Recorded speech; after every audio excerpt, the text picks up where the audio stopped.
রহস্যময়। বিজ্ঞান সেই রহস্যের জট খুলছে প্রতিনিয়ত। আজ যা অনাবিষ্কৃত তা অবিশ্বাস্যও বটে।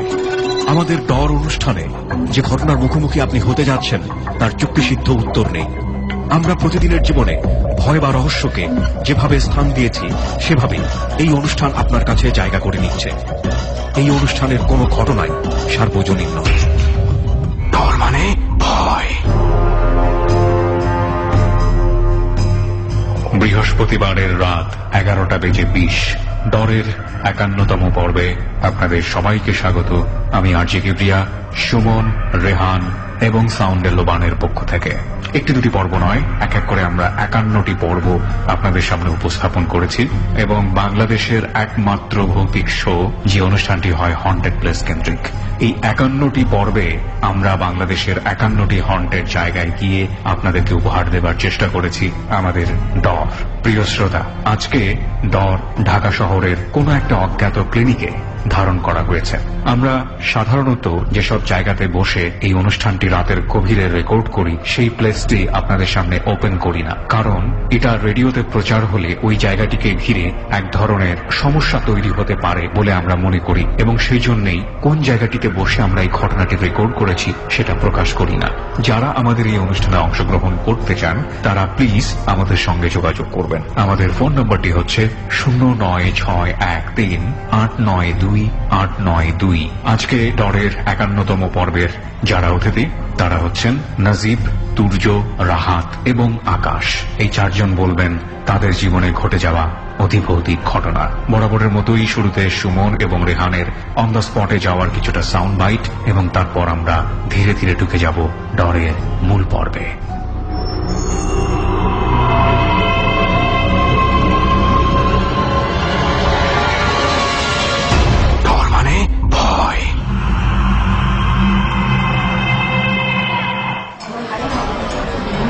জাস্ট রাস্তার অপোজিটে বসে আছি, রাস্তার ওই পারে দেখতে পাচ্ছি ক্লিনিকটা। আমার মনে হচ্ছে যে এই এত মানুষ এই যে রাস্তা দিয়ে রিক্সা দিয়ে যাচ্ছে, সবাই আসা যাওয়া করছে, সবাই অ্যাজ ইউজুয়াল ক্লিনিকটার দিকে তাকায় আছে। আমরা নিজেরাও তাকাচ্ছি, কিন্তু কজন মানুষ জানে যে এই ক্লিনিকটার যেই চেহারাটা দেখা যাচ্ছে ভেতরে আর একটা অন্যরকম একটা চেহারা আছে।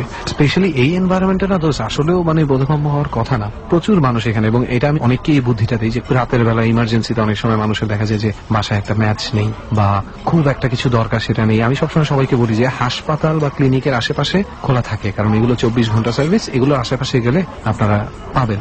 এই কারণেই কিন্তু এখানে আমরা এখন কয়টা বাজে, বেশি তো বাজে নেই, বেশি বাজে না। তুই চায়ের কাপটা একটু এদিকে দে।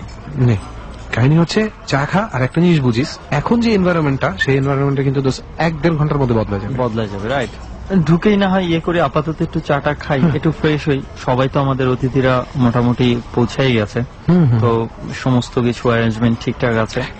আবার তো সেই সেম প্রবলেম, এই প্রবলেমটা আমার একদম ভালো লাগে না, কিন্তু কিছু করার থাকে না। বলো তো, সেটা হচ্ছে আমরা একবারও নাম বলতে পারি না। না, এটার নাম টাম কেন বলছি না, এখানে আসলে চা খেতে খেতে এই সব কাঠখোট্টা বিষয়ে আলাপ না করি। আমার খুব ইচ্ছা করে, নিশ্চয়ই আমাদের শ্রোতারা চায় যে আমরা নাম বলি, অনেকে বলে ছবি দিতে ফেসবুকে, তো সেগুলো তো আমাদেরকে অনুমতি দেয় না, আমরা কি করব? এটা আসলে আমাদের অনেক কিছু মেনটেন করে চলতে হয়। আমরা কিছু কিছু কন্ডিশনের ভেতরে এই জায়গাগুলোতে আসতে পারি, এই কন্ডিশন অ্যাপ্লাই করতে যাই আসলে অনেক কিছু আমরা পারি না। খরচ কমা, কন্ডিশন নেই যেখানে তুমি হচ্ছে বিলটা দাও। আর আরেকটা কথা যেটা হচ্ছে যে, আরেকটা কি কথা, আবার কি কথা কইতে চাস তুই? চায়ের বিল আমি দিলাম, চা তুই খাইলি, ধোয়া আমি খাইলাম, আসলে তুই কি চাস? আর কি চাস? বিল দিলি তো। সামনে কিন্তু ক্লিনিক আছে মামা, মায়েরা মুরা মোমো, চিকিৎসা করতে সমস্যা হইব না। ভাবছিলাম যে আরো কয়েক কাপ খাবো। পকেটের অবস্থা খুব খারাপ মামা, চল ভিতরে চল। ডর টিম নিয়ে এবার আমরা উপস্থিত হয়েছি দক্ষিণ ঢাকার এক অজ্ঞাত ক্লিনিকে। So this is the room, না? This is the room. এই সেই রুম যে রুমের জন্য আজকে এখানে আসছি। The double bed cabin. যদিও বেডগুলো আজকে হলিউডের হইতাম তাহলে এই নামে একটা মুভিও বের করে ফেলা যেত, The double bed cabin. যদিও বেডগুলা নাই, বেডগুলা সরে গেছে। বেডগুলা সরে যাওয়ার যে কারণটা, সেই কারণেই আমরা দুইজন আজকে এখানে, সেই সাথে আমাদের সাথে যারা আছেন সবাই আজকে আমরা এখানে। আসলে তুই কোনোদিন চিন্তা করছিস দোষ, মানে একটা হাসপাতাল কিন্তু it's a secure place for people, police station, হাসপাতাল, এই ধরনের জায়গাগুলোতে আমরা কি ভাবি যে আমরা মানে সেফ জায়গা, সেফটির জন্যই আসি। কেউ অসুস্থ হলে এখানে আসে, ভালো হওয়ার পাওয়ার জন্য, কেউ বিপদে পড়লে পুলিশ স্টেশনে যায় ভালো দিকটা কিন্তু নেওয়ার যদিও জন্য। অনেক প্রেক্ষাপটে আজকে কিছু কিছু এই যে জায়গাগুলো আমাদের খুব সেফটির হওয়ার কথা ছিল, হয় না। এগুলা খুব ভয়ের মানে হয়ে যাচ্ছে আর কি, হয়ে যেখানে গেছে। সেখানে পথে ঘাটে যেটা হয়েছে, আমার পেটটা গলাত বান্ধা ছিল, 21টা গিরো দেওয়া ছিল, গাড়িটা নষ্ট হয়ে গেছে, ছবিটি উড়ে আনছি। ড্রাইভারে বলতেছে যে গাড়ির ওই যে পেট্রোলের যে পাইপটা লাগাইতে 2টা ক্লিপ এমন ভাবে লাগাইছে, নতুন ক্লিপ কোন অবস্থাতে নাকি ছিঁড়া সম্ভব না, এটা পুড়ে গেছি। 2বার হয়েছে একই অবস্থা। আমার বিশ্বাস যে আমি যে সমস্যা ফিল করতেছি, হেরা মনে হয় চায় না যে আমি এসে সবার সাথে শেয়ার করি, আমার নিজের বিশ্বাস। আপনার কি ধারণা আপনার মধ্যে মানে সমস্যাটা কি হতে পারে? সমস্যাটা হয়েছে আপনার আমার জিনগত সমস্যা, এটা আমার ধারণা, এবং আমার আম্মা প্রায়ই বলে যে আমি মানে এই ধারণাটা আপনার কিভাবে হইলো, মানে কোনো ঘটনা ঘটছিল? ঘটনা অবশ্যই হয়েছে। আমি 2007 সালে ইন্টারমিডিয়েট পাস করে ধানমন্ডিতে একটা চাকরি নিয়েছিলাম স্টাডি সেন্টারে। এই চাকরি থেকে আমি আমার বাসায় আসছি দুর্গাপূজা উপলক্ষে। আমি মুসলমান মানুষ, তবু এলাকার মুসলমান বন্ধু আছে, এদেরকে নিয়ে দুর্গাপূজায় আমরা মজা করি আর কি। হ্যাঁ হ্যাঁ, আমরা তো ঈদেও সবাই মজা করি, মজা করি। পূজায় সবাই মজা করি, এটা কোনো সমস্যা না। আমি আমার বাসা থেকে আমি আমার যে পূজা মণ্ডপটা গোসাবো নদীর সাইডে, পূজা মণ্ডপে যাওয়ার 1 কিলোমিটার আগে একটা শ্মশান পড়ে। শ্মশানটার বর্ণনাটা আমি আগে দিই। এমন একটা জায়গায় শ্মশান, হাটের ডাইন পাশে ইনফিনিটি জমি, অসীম, কোনো বাড়িঘর দেখা যায় না, বাম পাশে নদী, এই সাইডে শ্মশান ঘাট থেকে 1 থেকে 1.5 কিলো হয়েছে পূজা মণ্ডপ, আর আমার বাড়ি হয়েছে 1-1.5 কিলো দূরে। অর্থাৎ এই দিক দিয়ে 1-1.5 কিলো, আর এই দিক দিয়ে অসীম, আর এই দিক দিয়ে একটা নদী দেখা যায় এই পার, আচ্ছা। এই মাঝখানে শ্মশান। তখন আমি 10টার দিকে বাসায় যায় নাম না, ফ্রেশ ট্রেশ হইয়া 11:30টার দিকে আমার বাসা থেকে আবার আপনার পূজা মণ্ডপের মাইক শোনা যায়। আচ্ছা, পূজা মণ্ডপের মাইক আপনার বাসা থেকে শোনা যায়। হ্যাঁ, হ্যাঁ। আপনি কি একাই ছিলেন? আমি একাই ছিলাম। কয়েকজন বন্ধু মিলে? না, আমি একাই ছিলাম, বন্ধুদের সাথে ফোনে যোগাযোগ আছে, আর পূজা মণ্ডপে চলে গেছে, আমি আর কিন্তু আপনি ঢাকা একলা থেকে গেছি। যাচ্ছেন? হ্যাঁ, আমি একা আচ্ছা, যাচ্ছি। এই পর্যন্ত আমাদের গল্পটা থামা থাক, আপনার ঘটনাটা। তার আগে আমরা যেহেতু পথে আপনার সাথে কিছু বিপদ ঘটে গেছে সেটা শুনছিলাম, মানে ডরের যাত্রায় যোগ দেওয়ার আগেই আপনার কিছু ঝামেলা হয়েছে, সেটা শুনতে শুনতে আমরা কিন্তু নাজিব ভাই আপনার পরিচয়টা কাউকে দিতে পারি নাই। তাই আপনি একটু আমাদেরকে একটু বলে নেন, যে একটু আমার বিরতি নাম দিয়ে। মোহাম্মদ নাজিব মাহমুদ। আচ্ছা। আমার বাড়ি হচ্ছে কাপাসিয়া থানা, দক্ষিণগাঁও গ্রাম। আচ্ছা আচ্ছা। দক্ষিণগাঁও থেকে এসেছি। তো আপনার এই জিনের ব্যাপারটা, যেটা আপনি পথে আসার সময় আপনার মনে হয় ধারণা হয়েছে, এই ঝামেলাটা আপনার কবে থেকে হয়? আমার এই ঝামেলাটা আমি 2007 সালে যে শ্মশান ঘাটের যে ইয়াটা, এরপরে থেকে আমার সাথে টুকটাক বলতে মানে এই মাত্র যে ঘটনাটা আপনি হ্যাঁ। বলছিলেন সেটা থেকেই শুরু সেটা হয়েছে? 2007 সাল থেকে। তাহলে এই চলেন আমরা জিনিসটা- আর কোনো কথা না বলে সেই জায়গাটায় চলে যাই, যে আপনি একা একা এখন মণ্ডপে যাবেন। মণ্ডপে যাব। তারপরে আমি শ্মশান ঘাটটা মনে করেন যে প্রায় কাছায় গেছি, 1 থেকে 150 ফিট, একটা বিদ্যুতের গাছ থেকে মিটারটা যতটুকু ফিট হয়, 150 ফিট। তারপরে যখন শ্মশান ঘাটের 100 থেকে 150 ফিটের মাথায় আসলাম, পুরোপুরি শ্মশান ঘাটের ভিতরে ঢুকিনি, অর্থাৎ মুখে আর কি। আচ্ছা। তখন 1 থেকে 1.5 ফুটের 25 থেকে 30টা বাচ্চা, হাতের ডান পাশে যেই ধানের জমি মাঠটা বললাম, এই মাঠের মাঝে প্রচন্ড ভাবে খেলাধুলা করতেছে, একটা আরেকটারে চর মারে, দৌড়াদৌড়ি। মানে আমরা 1 থেকে 1.5 ফুট বলতে মানে বাচ্চার কত size বয়স, হবে। কত হইতে পারে? 4, 4.5? না না, দেখলে বোঝা যায় বাচ্চার বয়স 16-17। 16-17? তাহলে তো মানে এটাকে বাচ্চা বলতে বাচ্চা পারি না, মানে এটা একটা বাচ্চা টাইপের বলে আর কি। আচ্ছা আচ্ছা, মানে হ্যাঁ। বামন জাতীয় বামন কিছু দেখছেন জাতীয় আর কি। আমার কিন্তু প্রচুর সাহস, যেহেতু গ্রামের ছেলে, ব্যবসা বাণিজ্য করি, রাত্রি বিরাতে দোকান থেকে আসি, আপনার যাওয়া আসা করতে হয়? হ্যাঁ, যাওয়া আসা করতে হয়। তারপরে একটাই করছে কি, আমি আমার পাঞ্জাবির ধরে টান দিচ্ছি। আচ্ছা। টান দেওয়ার পরে আমার শরীরের কাটা দাঁড়ায় গেছে। আরেকটা হঠাৎ করে চাই দেখি প্যান্ট বাইয়া আপনার গাছে যেভাবে গুয়া গাছে যেভাবে বাচ্চাগুলো এভাবে এতটুকু উঠছে, উঠার পরে আমি ইয়া বইলা জারি দিয়া ফালাই দিয়ে এইখানে চেঞ্জলেস হয়ে গেছি। আমার জ্ঞান ফিরে প্রায় 10 থেকে কিন্তু 15 মানে মিনিট। ওরা কি ভয়ঙ্কর কিছু না, করেছিল? এমনি আপনি মানে সেন্সলেস হয়ে গেলেন কেন? চেঞ্জলেস হয়ে গেলাম। একটা আমার পাঞ্জাবি ভালোভাবে ধরছে, আরেকজন পাও বাইয়া উপরে উঠতেছে, আচ্ছা। আরো কয়েকজন আমার দিকে তেড়ে আসতেছে। আচ্ছা আচ্ছা। তখন আমি ভয়ে একটা চিৎকার দিয়ে হঠাৎ করে যেমন আমার কাছে লাগলো দুনিয়া অন্ধকার, স্ট্রোকের মতো লাগলো আর কি। আমি সেন্সলেস হয়ে গেলাম। সেখানে আমি 10 থেকে 15 মিনিট পরে যখন আমার জ্ঞান ফিরে, তখন দিয়ে আমি শ্মশানের রোডে নয়, আমি মেন রোডে পড়ে আছি। জ্ঞান ফিরার পরে দিকে তাকাইছি, চাই দিয়ে আপনার একটা কলা ক্ষেত আছে, কলা ক্ষেতের ভিতরে আমার একটা ফ্রেন্ড বেরিয়েছে। তখন কয়টা বাজে? এই 11:30টার সময় দেখছি, মানে 15 থেকে 20 মিনিট, 12:30টা বাজে। আমি যখন শেষলেন্স থেকে যখন জ্ঞান ফিরে 12:30টা বাজে। মানে আপনি 15-20 মিনিটের মতন অজ্ঞান ছিলেন? অজ্ঞান ছিলাম। ততক্ষণে কিছুই আবার বলতে আপনাকে পারি কেউ না। রাস্তায় রেখে দিয়ে গেছে? এটা যখন সজাগ হয়ে দেখি আমি যেই জায়গায় সেন্সলেস হয়েছি, শ্মশান ঘাটে না, আমি শ্মশান ঘাট থেকে এই মনে করেন যে প্রায় 300-400 ফিট দূরে মেন রুটটা, আচ্ছা আচ্ছা। মেন রোডের মাঝে পড়ে আছি। শ্মশান ঘাটের ভিতর দিয়ে যে রাস্তা গেছে, আরেকটা রাস্তা সোজা চলে গেছে আচ্ছা। আরেকদিকে। এই মোড়টা ফিরে গেছি, সজাগ হইয়া চাই দিই কলা ক্ষেতের ভিতর থেকে আমার একটা বন্ধু তৌহিদুল ইসলাম, হ্যাঁ, বের হইতেছে। আইসা অন্য সময় হার সাথে দেখা হইলে, আমি যেহেতু ঢাকা ছিলাম 2-3 মাস চাকরি করছি, অন্য সময় তার সাথে দেখা হইলে প্রথম কুলাকুলি করতো, হ্যান্ডশেক করতো, সিগারেট দিত। এদিন তার আচরণ আমার কাছে কিরকম লাগলো, একটু দূরে দূরে তাই দূরে থেকে, আরে কি অবস্থা, কেমন আছো, তুই কি করছ, অনেক এমনকি তুই শুনছস না আমি চাকরি গেছি গা, পরে যেমন হ্যাঁ শুনছি শূন্য, যেমন না শোনার বান করা যেরকম এরকম। আচ্ছা তো কথা বলতে বলতে শ্মশান ঘাট আবার পরে যেতেছি, তো যাওয়ার পথে হ্যাঁ বলতেছি যে তো তুই একলা কি লেগে করতে আইসস? আমি একলা না, আমার সাথে আরো 3টা ফ্রেন্ডের নাম বলছে, আরিফ, শরীফ আর একটা ছেলে আছে কাশেম, এগোর সাথে আসছি, হেরা পূজা মণ্ডপের ভিতরে আছে, চল আমরা যাই। তখন আমি বলছি যে শ্মশান ঘাটে আমি ওই এই দেখছি, তুই একা আসছিস কিসের জন্য, একটি নিয়ে আসতেন কি করে, সবাই ফোন দিছি, সবাই পূজা মণ্ডপে চলে গেছে। তারপরে আমি হ্যার সাথে যাইলাম, যখন পূজা মণ্ডপের গেটের আলোটা দেখা যায় না, যাই বলতেছি কি যে দেখলে ভাই আমি তো পায়খানা করে আসছি, তা আমি একটু নদীর যাবো পানি খরচ করতে। আচ্ছা, এটা বললো আমি ঠিক আছে তুই যা, আমি ভিতরে যে হ্যাঁ গোটি বিষয় বার করি, ফোন নাম্বারে ফোন দি মনে, আমার নাম্বার আবার হ্যাঁ বলছি, আবার ফোন উঠায় না, বলছে যে আমার নাম্বার আমার কাছে আছে। আচ্ছা আচ্ছা, এতটুকু। তারপর আমি পূজা মণ্ডপের ভিতরে গেলাম, তৌহিদুল ইসলাম তো ঘাটে গেছে নদীতে পানি খরচ করতে। যাই হোক আমি ভিতরে গেলাম, হ্যাকরটা পেলাম, হ্যাকর সাথে কুলাকুলি করলাম, যেটা প্রথম তৌহিদের সাথে করা উচিত ছিল, যে 3 মাস পরে দেখা হয়েছে, আগে একসাথে পড়াশোনা করছি। যা বললাম হ্যাঁ, আমার হেরা জিজ্ঞেস করছে তুই এত রাত করে একলা কিভাবে আইসস, এই দিক দাইছস? আমার বাড়ি থেকে শ্মশান ঘাট ছাড়া যে রাস্তাটা পূজা মণ্ডপের, ওইটা আবার বহু দূর, প্রায় 3-4 কিলো ঘুরে যাইতে হইব যদি ভালো জায়গা দেওয়া যায়। কিন্তু শ্মশান ঘাটের ভিতরটা হচ্ছে শর্টকাট, একদম শর্টকাট রাস্তা, আমার বাসা থেকে মাইক শোনা যায় আর কি। আচ্ছা, তারপরে বললাম যে তৌহিদুল ইসলামের সাথে, তারা তো শূন্যার্থ বাবা, কি বলিস? 3 দিন আগে গাজীপুরে রোড অ্যাক্সিডেন্টে মারা গেছে, জলছিরি গাড়ির নিচে পড়ছে তৌহিদুল ইসলাম। তখন আমার এই যে ভাইয়া এখন শরীরের কাটা খেড়ে গেছে, তখন আমি জিনিসটা বাসায় এসে শেয়ার করছি, পরে মা অনেক বকাঝকা করে, মা বলছে যে তোর বন্ধু তোরা বাঁচাইছে, আনলে তোর অবস্থা খুব খারাপ হতো। আসলে তো তাই মনে হইতেছে। হ্যাঁ, আমার এইখান থেকে যেখানে আপনাকে পাওয়া গেছিল, যে রাস্তাটায় আপনাকে আপনার বন্ধুর সাথে, ওই রাস্তাতেই কি অ্যাক্সিডেন্ট হয়েছিল? না, ওই রাস্তা সেই অ্যাক্সিডেন্ট হয়েছে আপনার গাজীপুর চৌরাস্তা শিববাড়ি, একটা ট্রেনিং সেন্টারে বিদেশ যাওয়ার জন্য ভর্তি হয়েছে, গাড়ি শিখার জন্য, গাড়ির নিচে পড়ছে। আচ্ছা, এই ঘটনার কতদিন আগে সেই অ্যাক্সিডেন্টটা ঘটেছে? 2007-এ ঘটনা ঘটছে, আর হ্যাঁ অ্যাক্সিডেন্ট হচ্ছে 2006-এর শেষের, আর আমার ঘটনাটা হচ্ছে 7-এর প্রথম দিয়া। তার মানে খুব বেশি একটা গ্যাপ নাই, আপনি আর খবরও পাননি যে এই ঘটনা ঘটে? না, আমি খবর পাই নাই, কারণ আমি ঢাকা আপনার সাথে তো দেখাই হয়েছে আপনার ওই ফ্রেন্ডের অনেক দিন পর। মানে ওনার সাথে আসলে পড়াশোনা শেষ করার পরে তেমন একটা কানেকশন ছিল না আর কি। তৌহিদুল ইসলামের বাসা ছিল আমার দক্ষিণগাঁও গ্রাম, তার এটা কালিয়াবর গ্রাম, 2টা ভিন্ন গ্রাম, পড়তাম আবার একই প্রতিষ্ঠানে, মাদ্রাসার লাইনে। আমরা এসএসসি পর্যন্ত পড়ে আবার আলাদা হয়ে গেছে। তো নাজিব ভাই, এই ঘটনা থেকে আপনার কিছু ঝামেলা শুরু হয় তারপর থেকে। যাই হোক, এটা ছিল আপনার প্রথম ঘটনা, তাই তো?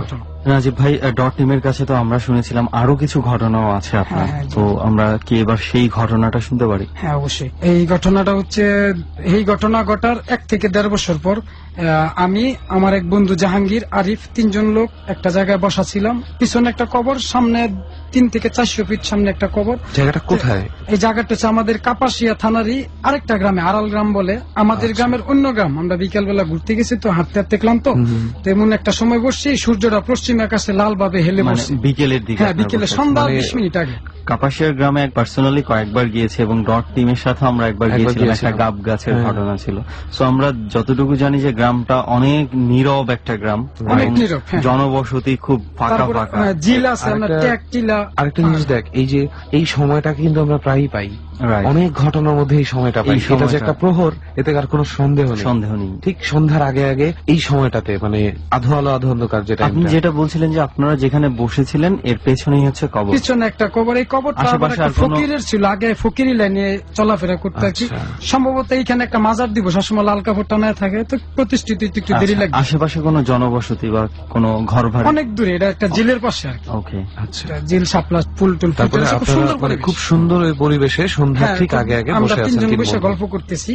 তো আমাদের সামনের যে কবরটা, এটা 300-400 ফিট দূরে। এই কবরের আবার বিষ খাইয়া একটা মেয়ে মারা গেছে। এইখানে লোকমুখে শুনছি যে এটা আমাদের গ্রামের পাশের গ্রাম, এখানে নাকি অনেক কান্নার শব্দ শোনা যায় কবরের পাশ থেকে। রাতে 2টা-3টার দিকে যেসব মহিলারা বাহিরে বের হয় এদের প্রস্রাব পায়খানা করার জন্য, তারা নাকি শোনে এগুলা।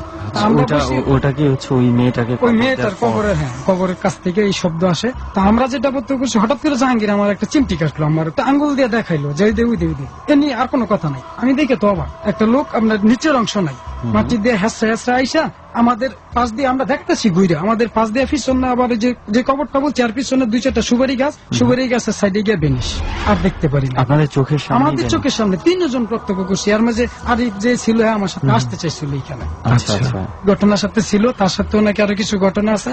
কোনো একদিন আসবেন কোনো হয়তো একদিন হয়তো আমরা ইনশাআল্লাহ। আরেককেও নিয়ে আসবো। যাই হোক, কিন্তু ঘটনা হচ্ছে যে আপনারা যে লোকটাকে দেখলেন, সেই লোকটা মানে দেখতে কি ভয়ঙ্কর কিছু ছিল নাকি সাধারণ দেখতে মানুষের মতো? ভয়ঙ্কর বলতে নিচের যেতে পাও নাই, মোটা স্বাভাবিক মানুষের মতো না। স্বাভাবিক মানুষ এভাবে যেহেতু পায়ের অংশ নাই, এভাবে এত দ্রুত গতিতে ভাই কবরস্থান থেকে আমাদের পিছিয়ে 1-1.5 মিনিটের ভিতরে আসা কোন অবস্থা?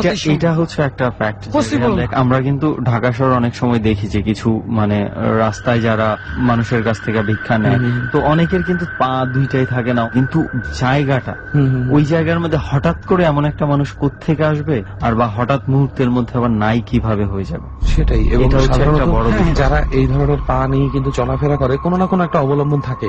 এরকম নিশ্চয়ই মাটিতে ছেঁচড়ে হাঁটবে না। হাঁটবে না, আর একটা মানুষ ওখানে যাওয়ার কোনো কারণও নেই, আর এত ফাঁকা একটা জায়গায় গেলে অনেক আগে থেকে ওনাদের দেখার কথা ছিল। রাইট।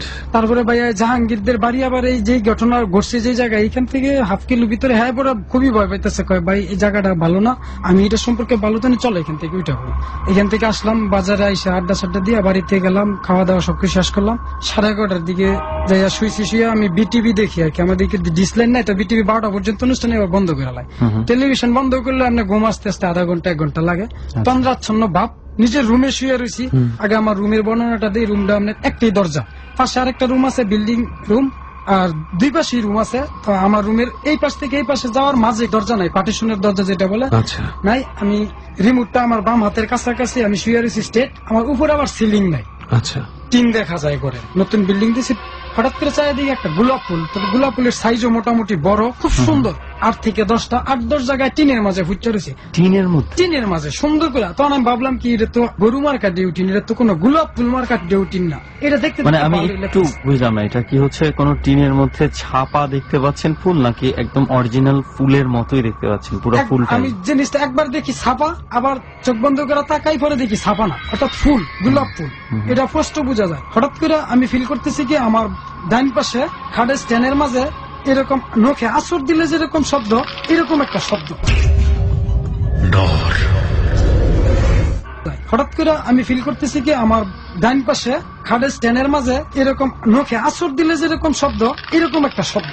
আচ্ছা। কাঠের মধ্যে কেউ যদি নখ দিয়ে আঁচড় আচ্ছা, দেয় যে ধরনের শব্দ হয়, এরকম ওই শব্দ, শব্দ। অথবা মনে করেন গুনে কাঠ কাটে না, এরকম একটা কর কর কর করে একটা শব্দ। তাকাই দিয়ে একটা কাক, কাক, বড় কাক ঘরের ভেতর। ঘরের ভিতর। কিন্তু এরকম কাক আমি এত বড় কাক চিড়িয়াখানায় গেছি একবার দেখিনি, এত বড় কাক।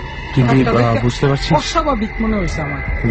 রেভেন মানে দ্বার কাক আর কি। দ্বার কাক কিন্তু অনেক বইয়ের মধ্যে আমি পেয়েছি একটা স্যাটনিক সিম্বল হিসেবে যাই হোক, অনেক আমি ব্যবহার দেখি নাই। ব্যবহার করা হয়। তো কাকটা দেখতেছি, তবে কাকটা দেখে আমি কাকটারে আপনার বাড়ি দেওয়ার জন্য অথবা দাও দেওয়ার জন্য আমি রিমোটটা ব্যবহার করবো। রিমোটটা হাতে নিছি, এদিকে ফিরছি, কাকের আমি মারমু, কাক আছে দেখতেছি। হঠাৎ করে আমার এই গাড়ির এই জায়গায় গরম একটা নাকের শ্বাস। এদিকে ফিরছি, ফিরে দিয়ে যে 2007 সালে শ্মশানে যে বাইকটা, যে বাচ্চা আমার বাসায় যে বাচ্চা পোলাবান বয়স্ক, এর একটা শুয়ে রয়েছে আমার ঠিক পাশের যে খালি জায়গাটা, 2-3 জনে খাটতো। ভাই দেখায় এত ভয় পাইছি, একটা হাসি দিছে খুব কর্কশ বাসায়, অর্থাৎ হাসিটা তার বয়সের সাথে ম্যাচিং খায় না। হাসিটা খুবই আস্তে দিয়ে আপনার চোখটা আমার দিকে চাইছে পড়ে, মনে হচ্ছে যে 2টা গাড়ি ক্রস হইলে একটা গাড়ি এদিকে ঠাস করে লাইট মাইরে আবার আস্তে করে নিবে লাইট, চোখটা এরকম একটা লাইটিং দিছে। দেওয়ার পরে আমি আল্লাহু আকবার কইরা জোরে চিগলাম দিয়ে সেন্সেস লয়ে খাটের থেকে নিচে পড়ে যাই।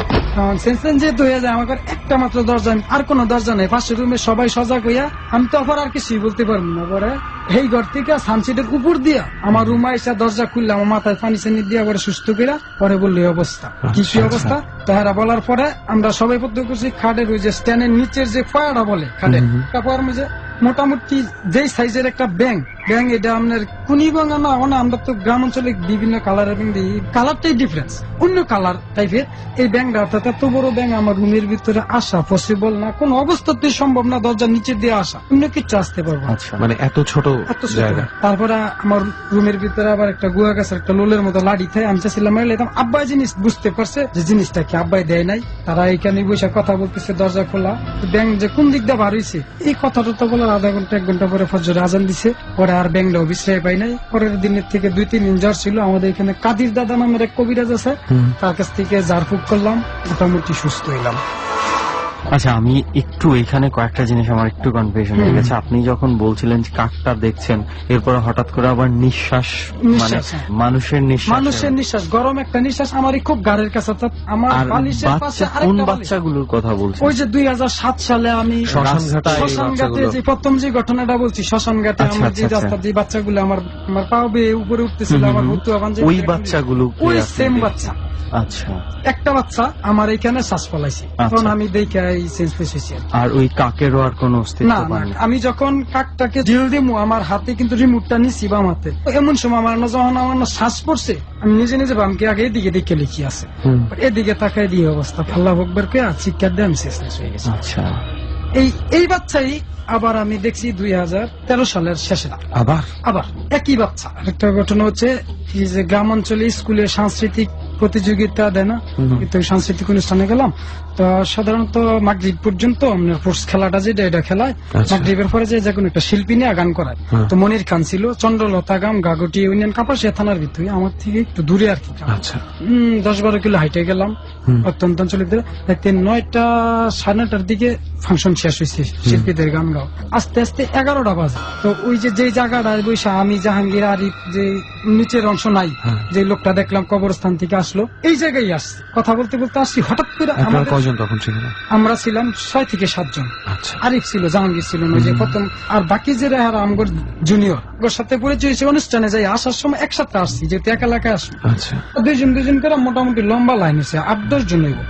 সবাই যার যার কথা নিয়ে ব্যস্ত।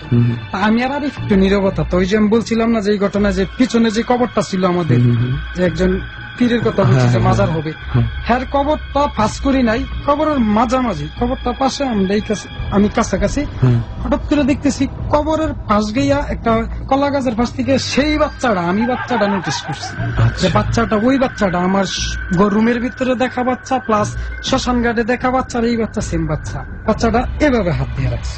আমি কিন্তু আমি 2-3 বার প্রত্যক্ষ করে এখন সামনাসামনি হয়ে আমার ভিতরে ভয় মোটামুটি চলে গেছে, শক্তি পাইতেছে, যেহেতু আর 8-10 জন লোক আছে, কিছুই করতে পারবে না, আমার এরকম বিশ্বাস। তখন আমি আরিফকে বলতেছি যে আরিফ, এই বাচ্চাটা কার? আরিফে বলতেছি কি, আমাদের এখানে একটা প্রতিবন্ধী বাচ্চা আছে। হ্যাঁ বলতেছি কি, এটা মনে হয় রাতে, যেহেতু এত রাত পরে এই বাচ্চা ছাড়া আর কে ডাইব, রূপনের ফলা প্রতিবন্ধী আর কি, মানুষ দেখলে কামড় মারে, যেমন একটা বাচ্চা আছে আমার। যখন আমি খুব ভালোভাবে জিনিসটা লক্ষ্য করার চেষ্টা করি, তখন ভাই বিশ্বাস করবেন না, বাচ্চাটা এমন ভাবে একটা বাউতি আছে না, মানে একটা গাড়ি আরেকটা গাড়ি অ্যাক্সিডেন্টের হওয়ার অবস্থায় যেমন পাশ কাটায় চলে যায়, আমাদের থেকে এইভাবে পাশ কাটায়।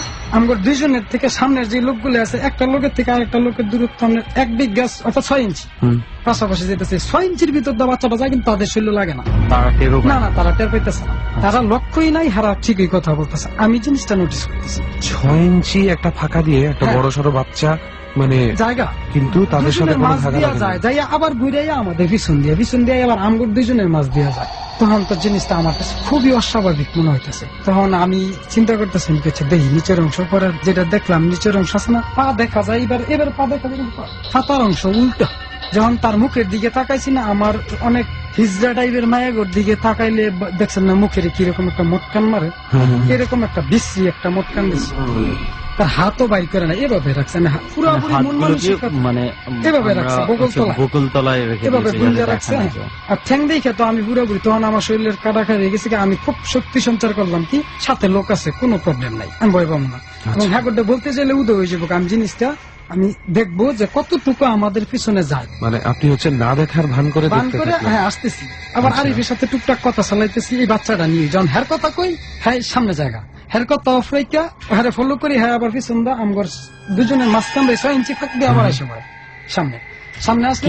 এই সময়ের মাঝে বাকি লোকগুলা টেরই পাচ্ছে না, হেরা সবাই বাচ্চা যে একটা আছে, হেরা ভাবছে রূপনের পোলা, ওই যে আমি যে প্রতিবন্ধী, কিন্তু হেরা ঠ্যাঙের দিকেও ফলো করতেছে না তারা, অর্থাৎ ওই যে মনির খান আসছে, এই মনির খানের গান নিয়ে তারা ওইটাতে মেতে আছে। আর যেহেতু জানি একটা প্রতিবন্ধী বাচ্চা আছে, সবাই ধরে নিয়েছে, উনি যেহেতু আগেও 2 বার দেখেছেন, উনি চিনতে পারছেন। আমার ভিতরে কিন্তু জিনিসটা আস্তে আস্তে যখন ওই যে মায়াটা বিষ খেয়ে মরছে, কবরটা ফাঁস করে না, মুসলিম কাহার একটা মোটর বলে আর কি, পানি দেয় শেষ পাম্পের না এসে পড়ে, তখন দিয়ে সামনে বাড়ি। আমি এইবারে যাইও জীবনে জিনবুত ধরি নেই, আজকে ধরালাম। সিদ্ধান্ত নিয়ে আমি পকেটটা হাতটা বাইর করছি, পিছনটা থাস করে থাবা দিয়ে গাঢ় ধরুন, যেই মন মানসিকতা নিয়ে হাতটা বাইর করলাম, হঠাৎ করে ঘূর্ণিঝড় তুফান আসলে যেরকম শব্দ হয় না, 3-4টা গাছ ভাঙলে, আমাদের ডান পাশে আম গাছ কলা গাছ ভাঙ্গেলে সবাই অবাক করে চাই রয়েছে, কি ব্যাপার, কিসের শব্দ হলো? কিসের শব্দ? আমি কি বাচ্চা দেখ কই, বাচ্চা তো নাই, আমি কি এটা বাচ্চা না হয়, ধরতাম গেছিলাম এই অবস্থা, আমরা গেছে দেখ সব ভাঙ্গে সিঙ্গেল হয়ে যেতেছে। আপনাদের এই ঘটনা চোখের আমার সামনে? সবার চোখের সামনে ভাই। এই যে আরিফ ছিল বলছি না, আজকে আসলে 2টা ঘটনা প্রত্যক্ষদর্শী হিসাবে থাকতো। ওকে, এই যে আমার এই যে আপনার 3 নম্বর ঘটনাটা গেল। কি বলবো, এতগুলা মানুষের সামনে এই ঘটনা, তখন আপনারা রাস্তায় যাচ্ছেন তাই ছিল? ফাংশনটা দেখে আমরা বাসার দিকে আচ্ছা, যাচ্ছি। বাসার দিকে হ্যাঁ, আসতেছেন। বাসার দিকে আসতেছি। তো মানে এইটা একটা মানে অভিনব ব্যাপার আমি আজকে পাইলাম, যেটা হচ্ছে যে দেখ উনি কিন্তু বুঝতেছে যেহেতু উনি আগে দেখছে, কিন্তু বাকিরা কিন্তু আসলেই ভাবতেই পারে এলাকার একটা অ্যাবনর্মাল ছেলে হয়তো ঘোরাঘুরি করছে, আছে দৌড়াদৌড়ি আমাদের করছে। এখানে একটা বাচ্চা আছে, এরকম প্রতিবন্ধী মানুষ, আচ্ছা আচ্ছা সাইজটাই ভাবছে যে ওই বাচ্চাটাই, আর এই এই জন্য বাচ্চাটা খুব সবসময় একটা- উদাম শরীরে থাকে, আচ্ছা, কামড় দেয় যেটা, আর যেটা আসছে হ্যাঁ কিন্তু উদাম শরীর। এই জন্য ওনারা খুব একটা আরেকটা নোটিস জিনিস করেন আমি এই বলতে ভুলে বিষয়টা। গেছি, হ্যাঁ সাথে আমি একটা গন্ধ পাইছি, কিরকম গন্ধ মনে হয় না, একটা গোসল টোসল না করলে 15-20 দিন তো স্যাঁতসেঁতে একটা গন্ধ পড়ে না, এরকম একটা গন্ধ আমি ফিল করছি, আরিফও ফিল করছি, কিন্তু আলা ফিল করে নাই। তো নাজিব ভাই 3টা ঘটনা শুনলাম আমরা, 3টার মধ্যেই সেই বাচ্চাটা কিন্তু ছিল। বাচ্চা তিনটা, হ্যাঁ। তো আপনার মানে ওই যে শ্মশান ঘাটে তখন কি আপনি কোনো ভুল করেছিলেন কোনো? শ্মশান ঘাটে ভুল বলতে ভাই 2007 ঘটনা, 2006 আমার একটা ফ্রেন্ড ছিল হিন্দু, ওই শ্মশান ঘাটেই তাদেরকে দাহ পোড়ানো করা হয়, হয়েছে আর হ্যাঁ, কি। পোড়ানো হয়। তো হ্যাঁ, আপনার শ্মশান ঘাটের পাশে গোসাবো একটা নদী বলে, খুব নাম করা নদী গাজীপুর ডিস্ট্রিক্টের মাঝে, ওই নদীর মাছ খুব বিখ্যাত, ব্রহ্মপুত্র নদী আর কি, আচ্ছা, কিন্তু আমরা আচ্ছা। গোসাবো নদী রাখি আর কি বিখ্যাত।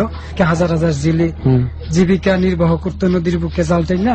তো এই নদীর পাশে একটা বট গাছ আছে, বট গাছের নিচে একটা মন্দির আছে, এই মন্দিরের মাঝে আমি পূজাত গেছিলাম আর কি। কি মন্দির এটা? এটা মন্দির হয়েছে আপনার রাধা মন্দির বলে, আপনার গোসাবর আচ্ছা যে স্থানীয় হিন্দুরা আছে তারা নিজেরা এটা করে লইছে, আচ্ছা আচ্ছা নতুন করছে মন্দিরটা, বেশি দিন হয় নাই। আচ্ছা আগে বট গাছ ছিল, আগে মেলা টেলা জমতম, হিন্দু রিলেটেড মেলা আছে না, গোসল কইরা যে পূজা করে বৈশাখ আসে। মাসে বা এই ধরনের শুধু মেলাগুলো এই মেলাটা হইতো না।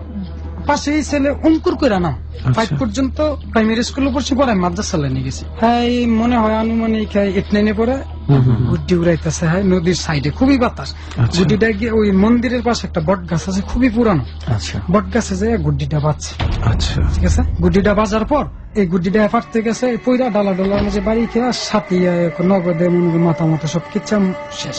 ওখানে মারা গেছে। মানে আর কি ওখানেই মারা ঘুড়ি গেছে। নামাতে গিয়ে তার ওই যে কাঠ কোনো একটা ডাল ভেঙে পড়ে তার মাথায়। ভেঙে শুনছি, শুনে গেলাম। তবে আসলে ভাই পুরানো রিয়াটা যেটা অনেকে শখ করে দেখে, আমি কিন্তু এদিন ওইখানে বসে দেখছি। তো তারে আমার বাসা থেকে যে একটা কালো টাইপের একটা চাদর দিয়া, যেহেতু বিভৎস হয়ে গেছি গা, বুইরা টিরা, চাদর দিয়ে ঢেকে নিয়ে হ্যাঁ, গেছে। ঢেকে ঢেকে বন্ডা সন্ডা দিয়ে উঠছে, শ্মশান ঘাটে নিয়ে পুরা টরা দিছে। ছিলাম আসরের আজান পর্যন্ত ছিলাম, দেখতাম আর কি লাশ নাকি পুরা দিলে উপর উঠটা পরে তা দেখি আর কি, ফুল্লা যায় এই সেই।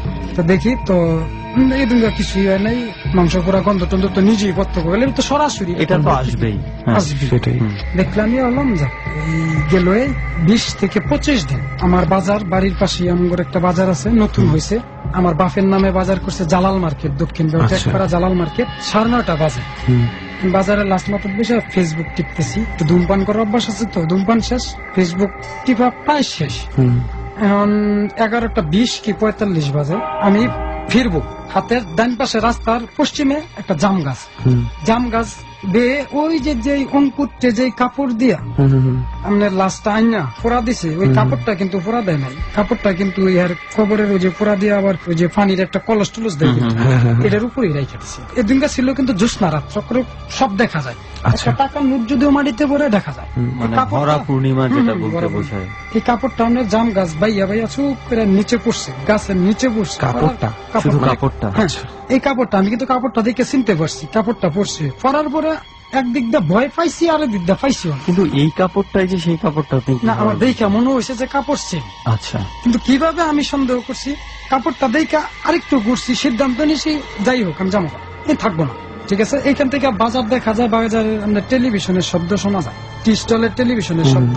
ওকে আচ্ছা তা আমি ঘুরছি, ঘুরে দাঁড়াইছি, হাত নিয়ে আমার ঠিক পায়ের 6 ইঞ্চি পিছনে এই কাপড়টা আবার তক করে পড়ছে এবার একটা বাতাস লাগছে। যদি বড় একটা কাপড় নিচে পরে একটা বাতাস অবশ্যই বাতাস লাগবে, হয়, হ্যাঁ। তো বাতাসটা মাংস পচার গন্ধ, ওই যে আমি যে আচ্ছা, যেই গন্ধটা গন্ধটা আমি আপনি- নোটিস করছি সেম গন্ধ।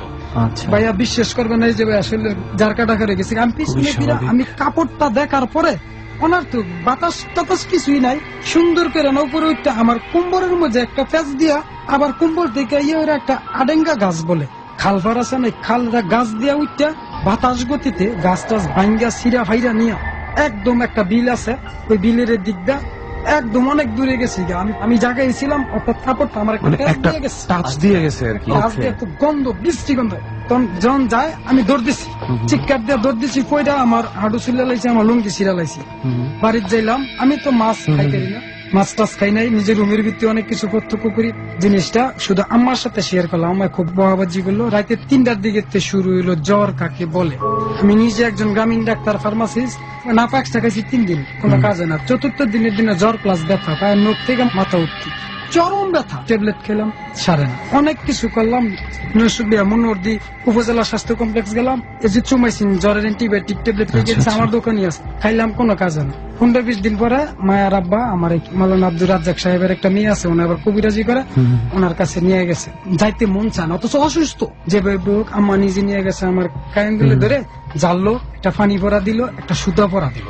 আচ্ছা, দেওয়ার পরে বাড়িতে আসছি আমার 8টার দিকে। আলহামদুলিল্লাহ, যেই জায়গায় আমি 15 থেকে 20 দিন বিছনায় পড়া ছিলাম, আমি বিশ্বাস করি কবিরাজ সত্য এবং জিনভূত সত্য। জিনভূতের কোনো অবস্থাতে ডাক্তারটা কিছু করতে পারবো না, আমি নিজে এর প্রমাণ। এই যে সুতাটা দিছিল, বলছিল মিনিমাম 1 থেকে 1.5 মাস রাখার জন্য। 1-1.5 মাস হয় নাই। আজকে এই সুতাটা আমি এখানে আসার সময় আমার গলা থেকে গায়ে, আর আমার এই গাড়িটা নষ্ট, এর জন্য বলছি আমি এখানে এসে। আমার মনে হয় এখানে তৃতীয় শক্তি চায় না। আর আমার রুমের ভিতরে আরেকটা জিনিস মিস করছি। একদিন ভাবি, এই রমজান মাসে ভাবি খাইতে বসে, আচ্ছা, ভাবি আমি দেখেছি পাকঘরও খাইতে বসে। গ্রামাঞ্চলটা এক রুম তার খাই না, আলাদা রুম। আমি ভাবিরে দেখতেছি খাইতে বসে, ভাবি ছোট ভাই, আমি আগে একটু খাই, আগে আইসা বসে, আইসা বাইরে গিয়ে একটা বিড়ি খেয়ে রুমে গেছি। রুমে গিয়ে শুইছি, আমি একটু পরে তো আব্বাই ডাহাডাই করবো, তো দরজার লক করতাম না, দরজা মেলাই। ভাবি কিন্তু এই করে খাইতেছি, শুইছি পরে আমার আলনা সিবাতে ভাবি দাঁড়িয়ে গেছে। সাথে সাথে আমি বারিন্দাতে এই করে গেছি, ভাবি খাইতেছে, অবাক, আমি অবাক। এদিন মায়ের পরে আমার কইতেছে, এর আগে একটা তাবিজ আনছিলাম, আমাদের কাদির দাদা বলছি না, কাদির দাদা একটা তাবিজ নিল। এই তাবিজটা প্রায় 1 থেকে 1.5 বছর পরে শেষ। যেই ট্রিটমেন্ট গুলাই করছি, ট্রিটমেন্ট গুলাই শেষ হয়, আবার শুরু হয় আমার সাথে ঘটনা। মাই গুডনেস, মানে ওনার একটা ব্যাপার কিন্তু দেখ, উনি কিন্তু ওষুধ দিয়ে ট্রাই করেছেন প্রথমে। উনি খুব কঠোর ভাবে বলেছেন কবিরাজ সত্য, জিনভূত উনি মানেন। ডর মানে ভয়। ডর, জিনভূত উনি মানেন। হ্যাঁ, এই কথাটা হয়তো অনেক শ্রোতা বন্ধুর মাথায় ঘুরতে পারে, মানে যেহেতু আপনারা ডরের মতন একটা প্রোগ্রামে এটা শুনছেন, এবিসি রেডিওর মতন নাম করা একটা রেডিও স্টেশন শুনছেন, আপনারা এখানে যাই শুনবেন তাই আপনাদের কাছে অনেক সত্য মনে হতে পারে। বাট একটা কথা ঠিক, উনি কিন্তু অনেক যাচাই বাছাইয়ের পরে সব রকম চিকিৎসা, যেভাবে উনি ওষুধের নামগুলো বলেছেন, নাপা থেকে শুরু করে অ্যাজিথ্রোমাইসিন পর্যন্ত সব ট্রাই করার পরে যখন যায়নি, তখন কিন্তু তার বিশ্বাসটা কাজে লেগেছে ওই কবিরাজের চিকিৎসায়, এবং ওই বিশ্বাসটা কিন্তু 50% তাকে ঠিক করেছে, বাকি 50% হয়তো বা সেই কবিরাজের বিষয়টা। আর মানে এই বিষয়গুলো আমরা কেন বারবার বলি, কারণ কবিরাজ সত্য উনি কথাটা বলেছে, যদিও আমরা কথাটার সাথে একমত না টোটালি, এটা সম্পূর্ণ তার পার্সোনাল ব্যাপার। এটাতে এবিসি রেডিও কিংবা ডট টিম এটা কখনোই আমরা এগ্রি করি না। প্রথমে আমরা সবসময় প্রিফার করি, আপনার অসুখ হলে আপনি প্রথমে ডাক্তারের কাছেই যান, তারপরে কি করবেন সেটা আপনার সম্পূর্ণ পার্সোনাল ওপিনিয়ন, আপনি নিজে পার্সোনালি কি করতে চান। বাট আমরা কখনোই এই সত্যতা বা এটা আমরা মানে জাস্টিফাই করছি না, আমরা জাস্টিফাই করতে পারি না আসলে ব্যাপারগুলো। আরেকটা ব্যাপার হচ্ছে, একটা জিনিস বলে রাখা উচিত, যেমন আমি মনে হয় ডরের কোন এক এপিসোডে এটা বলেও ছিলাম, যে অনেক সময় কিন্তু ইচ্ছাকৃতভাবে মানসিক অবস্থান চিন্তা করে চিকিৎসা করা হয়। ফর এক্সাম্পল, একটা লোক ভয় পাচ্ছে, সে বিশ্বাস করে না যে ডাক্তার তাকে সারাতে পারবে। অনেক সময় দেখা যায় যে ইচ্ছাকৃতভাবেই কবিরাজকে নিয়ে আসা হয়, কারণ তার বিশ্বাস কবিরাজ বললে চলে যাবে। ওটাও কিন্তু একটা চিকিৎসা।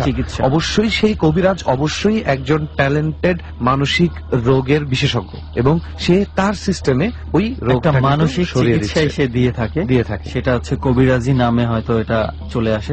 যাই হোক, এটার আমরা আবারও বলি যে এটা আমরা কোনোভাবেই এই বিষয়গুলোকে জাস্টিফাই করছি না, Justify করছি না। কোনোভাবেই। তবে কারোর সাথে যদি এ ব্যাপারে পজিটিভ কিছু ঘটে সেটাকেও আমরা জাস্টিফাই করতে যাব না। রাইট, সেটাই। পজিটিভ কিছু যদি ঘটে থাকে এটা সম্পূর্ণ তাদের ব্যাপার, তারা আদৌ পজিটিভ কতটুকু ঘটেছে এটা আসলে আমরা যেহেতু দেখিনি, তো আমরা সেইভাবে বলতেও পারছি না, আমাদের কাছে প্রুফ যেহেতু এটা নেই। তো আমরা এই বিষয়টা প্লিজ আবারও বলি যে ডরে শুনে আপনি অন্ধভাবে কোনো কবিরাজকে বিশ্বাস করতে যাবেন না। কখনোই না। আমার কথা হলো যে আপনি আগে চিকিৎসাটা করান, তারপরে আপনি যা ইচ্ছা তাই করুন, ওইটা পরের ব্যাপার। চিকিৎসায় যদি কাজ না হয়, ঠিক যেমনটা খুব বুদ্ধিমানের মতন নাজিব ভাই করেছেন, আগে উনি নিজের মতন করে চিকিৎসা করার চেষ্টা করেছেন, ওষুধ খেয়েছেন, তারপরেও যখন যায়নি তখন উনি একটা অল্টারনেটিভ পথ বেছে নিয়েছেন। আসলে কিন্তু এটাই আরেকটা একমাত্র বিষয়, পথ একটু হয়তো নয়। আমরা এই বিষয়টা নিয়ে বেশি কথা বলছি, কারণ এটা কথা বলা দরকার। আছে। আমাদের প্রেক্ষাপটে, বাংলাদেশের মতো আর্থসামাজিক প্রেক্ষাপটে দেখা গেছে যে অনেক সময় আমরা ডাক্তারের কাছে যাওয়া, বিভিন্ন টেস্ট করানো, এটা একটু খরচ সাপেক্ষ হয়ে যায়। তো দেখা গেছে যে অনেকের পক্ষে এটা এফোর্ড করা সম্ভব হয় না। Right. তো কবিরাজের কাছে গেলে দেখা গেছে কবিরাজ এমন কিছু কথা, আপনি দেখবেন রাস্তাঘাটে চলতে গেলে যে কোনো রোগের চিকিৎসা আছে 100% নিরাময়, এটা কি কখনো সম্ভব? না। কখনো সম্ভব না। চিকিৎসা বিজ্ঞান যেখানে ক্যান্সারের মতো অসুখ এখনো ঠিক করতে পারছে না, সেখানে তারা মানে একদম নিশ্চয়তা দিয়ে দিচ্ছে যে আপনি গেলেই সমস্ত কিছু হয়ে যাবে। সেটাই। তো এটা ভাওতাবাজি ছাড়া কিছুই না। অনেকেই এই ভাওতাবাজিটা করে। আপনি যেমন ডাক্তারের ক্ষেত্রেও আপনি ভালো ডাক্তারের কাছে যান, সেই ক্ষেত্রেও একটু যাচাই বাছাই করে নেবেন, কারণ আজকাল কিন্তু বাংলাদেশে পোস্টারও থাকে যে 1 বছরে ডাক্তার হওয়া যায়। রাইট। সো আপনি কি বিশ্বাস করবেন আপনার বোধ বুদ্ধি থেকে বুঝে বিশ্বাস করবেন, আর আমার আর সুমনের এত বড় লেকচারটাকে ক্ষমা করবেন। যাই হোক, আমরা আর এদিকে না যাই। নাজিব ভাই, আপনার যে ভাবির ঘটনাটা আপনি বললেন যে আপনি এসে শুয়েছেন, খেতে দেখেছেন, আপনার পাশ থেকে চলে গেছে, মানে ভাবি, মানে আপনার জায়গায় আমি হলে তো মনে হয় এটা তখন আমার কাছে চিৎকার করে এরকম উঠতাম। একটা মনে হয়েছে যে আমার ভাবি মনে হয় আমার এলোমেলো কাপড় গুলায় আল্লাহ মনে হয় ভাস কইরা গোছায় একটা মানে মুসরা কাজ দিলা, শেষ করে বের কাজ হয়েছে। শেষ করে বেরিয়ে আমার যেমন বোঝা যাইতেছে যে আমি ভাবিরে বলছি যে ভাবি আপনি আমার রুমটা ঠিক করে দিয়ে। আচ্ছা, একটা জিনিস জানতে চাই, কোন ভাবিটা আসলে অরিজিনাল ছিল? অরিজিনাল যেটা খাইতেছে বাসা রান্নাঘরে, এটা যেটা তো অন্য কারণ খাইতেছে। উনি বের হয়ে যাওয়ার পরেও সে আমি- স্টিল দেখছিল যে সে খাচ্ছে। আমি খাওয়াটা 20 সবার থেকে 20 মিনিট আগে শেষ করে আমার একটু স্মোকিং এর অভ্যাস আছে। আমি এই জিনিস দেখে সাথে সাথে বের হয়ে যায়, আগের সাথে শেয়ার করলাম। ভয় পাইলে আপনার যখন আমি নিজের মানসিক ভাবে একটা ভয় পাই, শরীরের কাটাছা দেখার জায়গা বোবার মতো পরিস্থিতি হয়ে যায়, তখন শরীরটা খুব উইকনেস মনে হয়, তখন আমি আমার বিশ্বাস কিন্তু ওই পানি পড়া খুব বিরাস্ত করে এইগুলো আমি বিশ্বাস করি। এটাই আপনারা কি? মূল ঘটনা হচ্ছে সেটাই। এটা আমাদের নাজিব ভাইয়ের যে লাস্টে যে কথাটা বের হয়েছে যে ওনার বিশ্বাস আসলে এইগুলাতে, ওনার মনে হয় যে একটা ওষুধের চেয়ে একটা কবিরাজের পানি পড়া হয়তো ওনাকে বেশি সুস্থ করে। কিন্তু সব ক্ষেত্রে না। আবার কোন এক মহাপুরুষ বলেছে না, বিশ্বাসে মিলায় বস্তু তর্কে তর্কে বহুদূর। বহুদূর। সো এটা নিয়ে আর আলোচনায় আমরা না যাই, না আসলে যাই। যার যার বিশ্বাস তার তার কাছে। আর যেটা আপনাকে বলতে চাচ্ছিলাম নাজিব ভাই, এই তো শুনলাম আপনার 4টা ঘটনা। তো ওকে, এই ছিল নাজিব ভাইয়ের যে 4টা ঘটনা আমরা শুনেছিলাম ডট টিমের কাছে, এক এক করে শোনা হয়ে গেল। আশা করি যারা শুনেছে হ্যাঁ, তাদের কাছে বেশ ভালোই লেগেছে। রাইট। আজকে অবশ্য যারা শুনেছে তারা একটু ধাক্কা মতন খেতে পারে, কারণ আমরা হঠাৎ করেই গল্পে ঢুকে গিয়েছিলাম একদম শুরুতেই। কারণ আমরা ফর্মালি গল্প শুরু করার আগেই, ঘটনা শুনতে চাওয়ার আগেই, আমাদের এই যাত্রায় আসার পথে নাজিব ভাইয়ের সাথে যেই ঘটনা ঘটে গেছে, ওই ড্রাইভার পর্যন্ত অবাক হয়ে গেছে যে এত নতুন করে লাগানো পার্টস কিভাবে নষ্ট হয়। এবং রাজীব ভাইয়ের ধারণা যে উনি আজকে যে ঘটনাগুলো আমাদেরকে বললেন, কোনো একটা তৃতীয় শক্তি চাচ্ছিল না সে আমাদের সাথে এই যাত্রায় আসে, ডরের এখানে কেমন আসে আমি ঘটনা শেয়ার বলুক। করি সবার সাথে। তবে আজকে আপনাকে বলি, ওই তৃতীয় শক্তিকে কিন্তু ডর এবং নাজিব ভাই মিলে হার মানিয়েছে। আপনি এসেছেন, আপনি বলেছেন, আপনার ঘটনা সবাই জানবেও। অনেক ধন্যবাদ আপনাকে নাজিব ভাই। ওকে, আপনাদেরকে ধন্যবাদ। ওকে, ডট চলছে এবং সেই সঙ্গে একের পর এক দারুণ কিছু ঘটনা আমরা শুনছি। তো সেই ধারাবাহিকতায় আরো একজন বন্ধু আছে আমাদের সঙ্গে, যার কাছে কিছু ঘটনা রয়েছে যেটা আমরা ডট টিমের কাছে জেনেছি। চল রেহান, আমরা চলে যাই ওনার কাছে। প্রথমে একটু পরিচয়টা জানি আপনার। আপনি কি করেন, কোথায় থাকেন, আপনার পুরো নাম? আমি এসএসসি করতেছি। আমি থাকি হচ্ছে আপনার ধানমন্ডি শঙ্করে। ওকে। আর আমার গ্রামের বাসা হচ্ছে মানিকগঞ্জ। মানিকগঞ্জে। বাট আমার মানে আমি যে ঘটনাটা বলবো সেটা ঘটছে হচ্ছে আপনার আমার ফ্যামিলি। আমার বাবা হচ্ছে স্কুলের টিচার। তো সেই ক্ষেত্রে আমার বাবা থাকাই হচ্ছে আপনার ফ্যামিলি নিয়ে ঢাকা নবাবগঞ্জ। ঠিক আচ্ছা, আছে। তো তো আমার ঘটনাগুলো ঘটনাটা কি ওইখানে নবাবগঞ্জে হ্যাঁ। ঘটেছে। ওকে, ঠিক আছে, আমরা সময় নষ্ট না করে একদম সরাসরি ঘটনার দিকেই চাই যে ফার্স্টে কোন ঘটনাটা আমরা শুনতে পাচ্ছি আপনার ফার্স্টে কাছে? আমার নিজের সাথে ঘটে যাওয়া একদম ব্যক্তিগত যে এক্সপিরিয়েন্স আমি সেটা আর কি মানে আচ্ছা, বলতে প্লিজ চাচ্ছি। তাহলে আমরা এটা দিয়ে শুরু করি। আচ্ছা, আমার ঘটনা হচ্ছে 2014 সালে, এটা হবে আপনার নভেম্বর কি ডিসেম্বরের দিকে, আমার এক্সাক্ট মনে করতে পারতেছি না। তো আমি আমার মানে রাতে কথা বলার খুব হ্যাবি, আমার সাথে আমার ছোট ভাই ঘুমায়। মানে ফোনে? হ্যাঁ, phone। ওভার ফোনে আপনি পার্সোনাল কিছু কথাবার্তা হ্যাঁ, বলেন? তো ওকে। মানে ছোট ভাই থাকি এই জন্য ওরও ঘুমে ডিস্টার্ব হবে, আমি কি করে রাতে যাই মানে ছাদে যাই কথা বলি। আমাদের তার আগে বাসাটা এটা বলিনি, আমাদের বাসা হচ্ছে একতলা। বাসা ঢোকার জন্য রাস্তায় ছোট একটা গলি আছে, তার পাশে একটা টিনের ঘর আছে লম্বা। তো টিনের ঘরটা আপনার ওই চালটা আমাদের ছাদের সাথে একদম লাগানো আর অ্যাঙ্গেল করা। আমি কথাটা বলি হচ্ছে আপনার ওই ছাদের যে লাস্ট রেলিং ওইখানে পা দিয়ে টিনের উপরে শুয়ে শুয়ে কথাটা বলি। রেগুলার আমি এভাবে কথা বলি আর কি, প্রায় প্রতি রাত্রি দেখা গেছে যে 2টা 3টা 2:30 এরকম বেজে যায় কথা বলতে। আর আমার ওই যে টিনের ঘরটা ওইটার পাশে 2টা তাল গাছ আছে, আর ওইখানে বেশ অনেকগুলো গাছ আছে। তো ওই তাল গাছ নিয়ে এর আগে অনেক ঘটনা আছে যেগুলো আসলে আমি কখনো নিজের চোখে দেখি নাই বলে বিশ্বাস করি নাই যে এরকম ঘটনা হতে পারে। তো যাই হোক, আমি ঘটনাটা বলি। আমি ওই দিন রাতে কথা বলতেছি, তো কথা বলতে বলতে তো প্রায় 2:30 3টা বাজে। তো এরকম টিনের উপরে শেষ হয়ে কথা বলি শীতের দিন। এমনিতে সাউন্ড মানে শব্দ সবাই যখন ঘুমায় যায় খুব কম হয়, আর একটু শব্দ হলে ওটা খুব জোরে বোঝা যায়। শীতের মধ্যে দেখা যাচ্ছে 10টা বাজে সবাই ঘুমায় যায়, গ্রাম এলাকা যেহেতু। তো এরকম হঠাৎ করে মানে আমি অ্যাঙ্গেলের এই পাশে শুয়ে রয়েছি টিনের, তো ওই পাশে শব্দটা হয়। তো আমি ভাবতেছি যে শব্দ হতেই পারে স্বাভাবিক, রেগুলার কুক পাখি ডাকে বা আপনার ভুতুম পেঁচা যেটা বলে, অনেকে কুক পাখি চিনতে পারবে না, তো ভুতুম পেঁচা ডাক মাঝে মাঝে শুনছি। তো যাই হোক, তো এরকম ওই দিন আমি কথা বলতেছি, তো ওই পাশে মানে হাঁটার শব্দ হয় কেমন জানি টিনের উপরে। তো ফার্স্টে খেয়াল করি না, মানে কেয়ার করি না, পরবর্তী যাই দেখি যে বিড়াল, ভালো বিড়াল। তো পরে বুঝতে থাকা বিড়াল হাঁটতেই পারে, গাছে উঠে যেহেতু। তো পরে আসে শোয়ার পরে কথা বলতে বলতে হঠাৎ মনে হলো যে বিড়াল হাঁটতে তো পায়ের শব্দ হবে না, আর এমন ভাবে হাঁটে, আপনি জিনিসটা খেয়াল করেন ভাইয়া, যে মানে খুব সাউন্ড হয় না বিড়াল। অনেকে এটা বলে যে বিড়ালের মতো হাঁটিস কেন। তো যাই হোক, আমি হলো বিড়াল হাঁটি এরকম সাউন্ড হবে কেন, একটা হাতের টিনের উপরে একটা পা দেয় ভর করে, মানে একটা একদম মানে মনে হয় যে একটা পাটা জোরে পড়লো আর কি। আচ্ছা, মানে কেমন একটা ভয় ভয় লাগে। তো যাই হোক, আমি কথা বলতে থাকি, তো কথা বলতে থাকি দেখে আমার এই জিনিসটা কম মানে ফিল হয় ভেতরে। আর ওই পাশ থেকে মানে বলি না আমি যার সাথে কথা বলতেছি যে এরকম হইতেছে। তো ধীরে ধীরে যখন এরকম হয়, তো আবার দেখি সাউন্ডটা বাড়ে। তো আমি ফার্স্টে যা তারাই দিয়েছি, ফার্স্টে চলে গেছে, সেকেন্ড টাইম যখন যাই তখনও দেখি যে মানে এরকম বিড়ালটা আবার আছে এখানে। তো তখন একটু ভয় ভয় লাগে। যাই হোক, তখনও তারা দিয়ে এসে কথা বলতে থাকি। তো দেন মানে তখন ওইখানে কোনো শব্দ নাই, তো আমি ওইভাবে শুয়ে শুয়ে কথা বলি, মাঝে চোখ বন্ধ করে কথা বলি। তো শীতের মধ্যে এমনি সোয়েটার গায়ে দিয়ে আছে, চাদর টাদর ইয়া করা আছে। তো এমনিতেই মানে ছাদের উপর একটু নীরব, আর আমাদের ওই এলাকাটাই নীরব।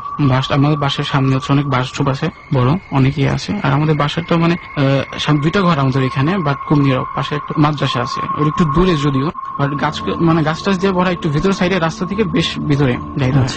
তখন মানে কথা বলতেছে, চোখ খুলে দেখি আমার ছাদের সামনে আর কি কুকুর হাঁটে। তো তখন আমার মনে হচ্ছে কুকুর আসা সম্ভব না, বিড়াল আসতে পারে গাছ দিয়ে উঠে, বাট এত রাতে কুকুর কখনোই আসতে পারে না ছাদের উপরে।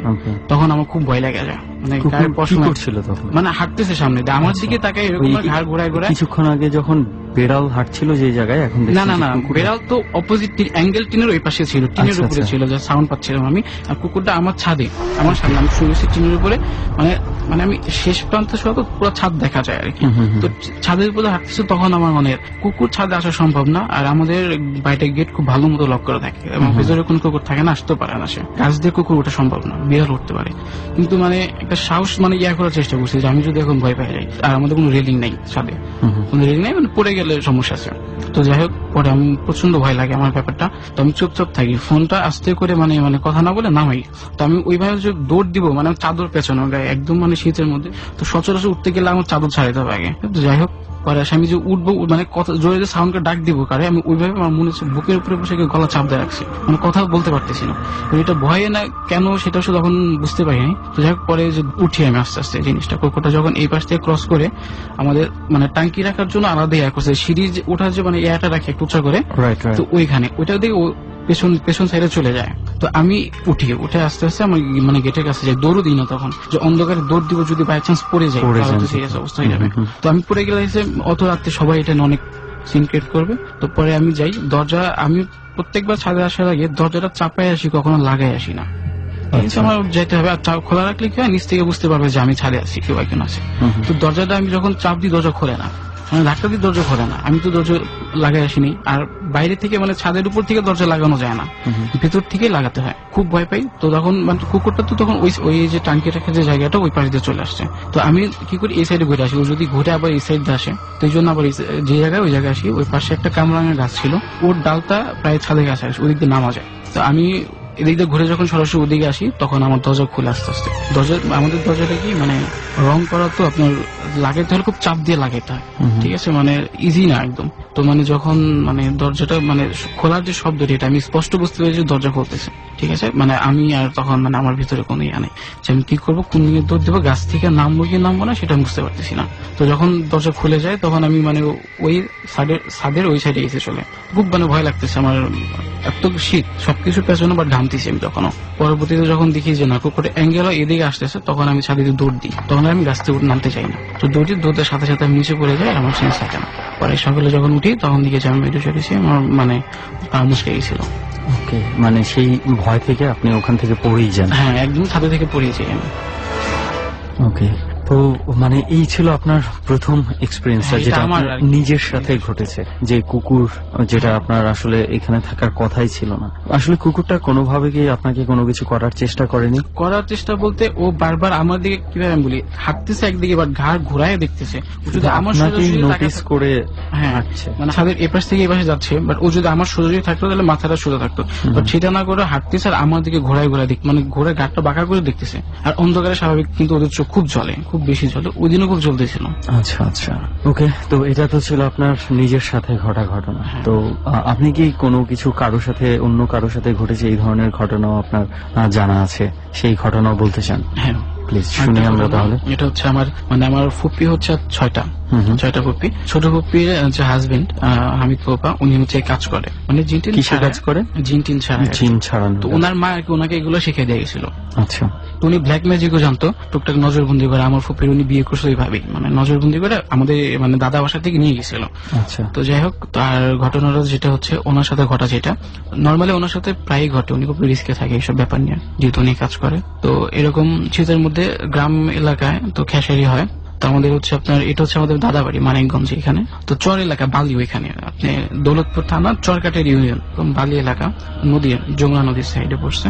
তো উনি এরকম মানে খেসারি কাটতে গেছে। তো ওই দিন আর মানে কারো সাথে নেয়, একাই গেছে। তো এটা বলতে গেলে কি আসলে মানে অন্য মানুষের খেতে খেসারি কাটা, মানে এই ক্ষেত্রে তো কাউকে নিয়ে যাওয়া যাবে না, সে যদি বলে দেয়। তো এরকম সে খেসারি কাটতেছে, অনেকক্ষণ কাটার পরে বেশ কিছু আর কি সে জমা করছে। জমা করার পরে তখন সে দেখে যে এরকম ঘোড়ায় চড়ে কেউ আসতেছে। তো এটা মানে ওই শেষ রাত্রের আগে। আচ্ছা, ভোরে, মানে ভোরের বেশ কিছু আগে, কারণ ভোরে গেলে সবাই কিন্তু বের হয়ে যায় তখন। তো যখন দেখে যে আসতেছে মানে ঘোড়ার উপরে, সে বুঝতে পারছে যে মানে সে জানে যেহেতু, তো সে খুব একটা বেশি মানে ঘাবড়ায় নাই। বাট ওই সময় তার যে মানে প্রিপারেশন সবকিছু, যে সে যেহেতু এই কাজগুলো জানে, বাট তার একটা যে প্রিপারেশন থাকে, সে প্রিপারেশন ছিল না। বুঝতে পারছে যে খারাপ কিছু যদি হতে পারে। তো ও যখন আস্তে আস্তে ধীরে ধীরে কাছে আসছে, অনেক মানে নিকটে আসা করছে, তো আসার পরে ঘোড়া থেকে ফার্স্টে নামে নাই, বলতেছে যে কি করিস? আমি খেসারি কাটি। কিসের জন্য? আমার গরু আছে, ঘোড়া আছে।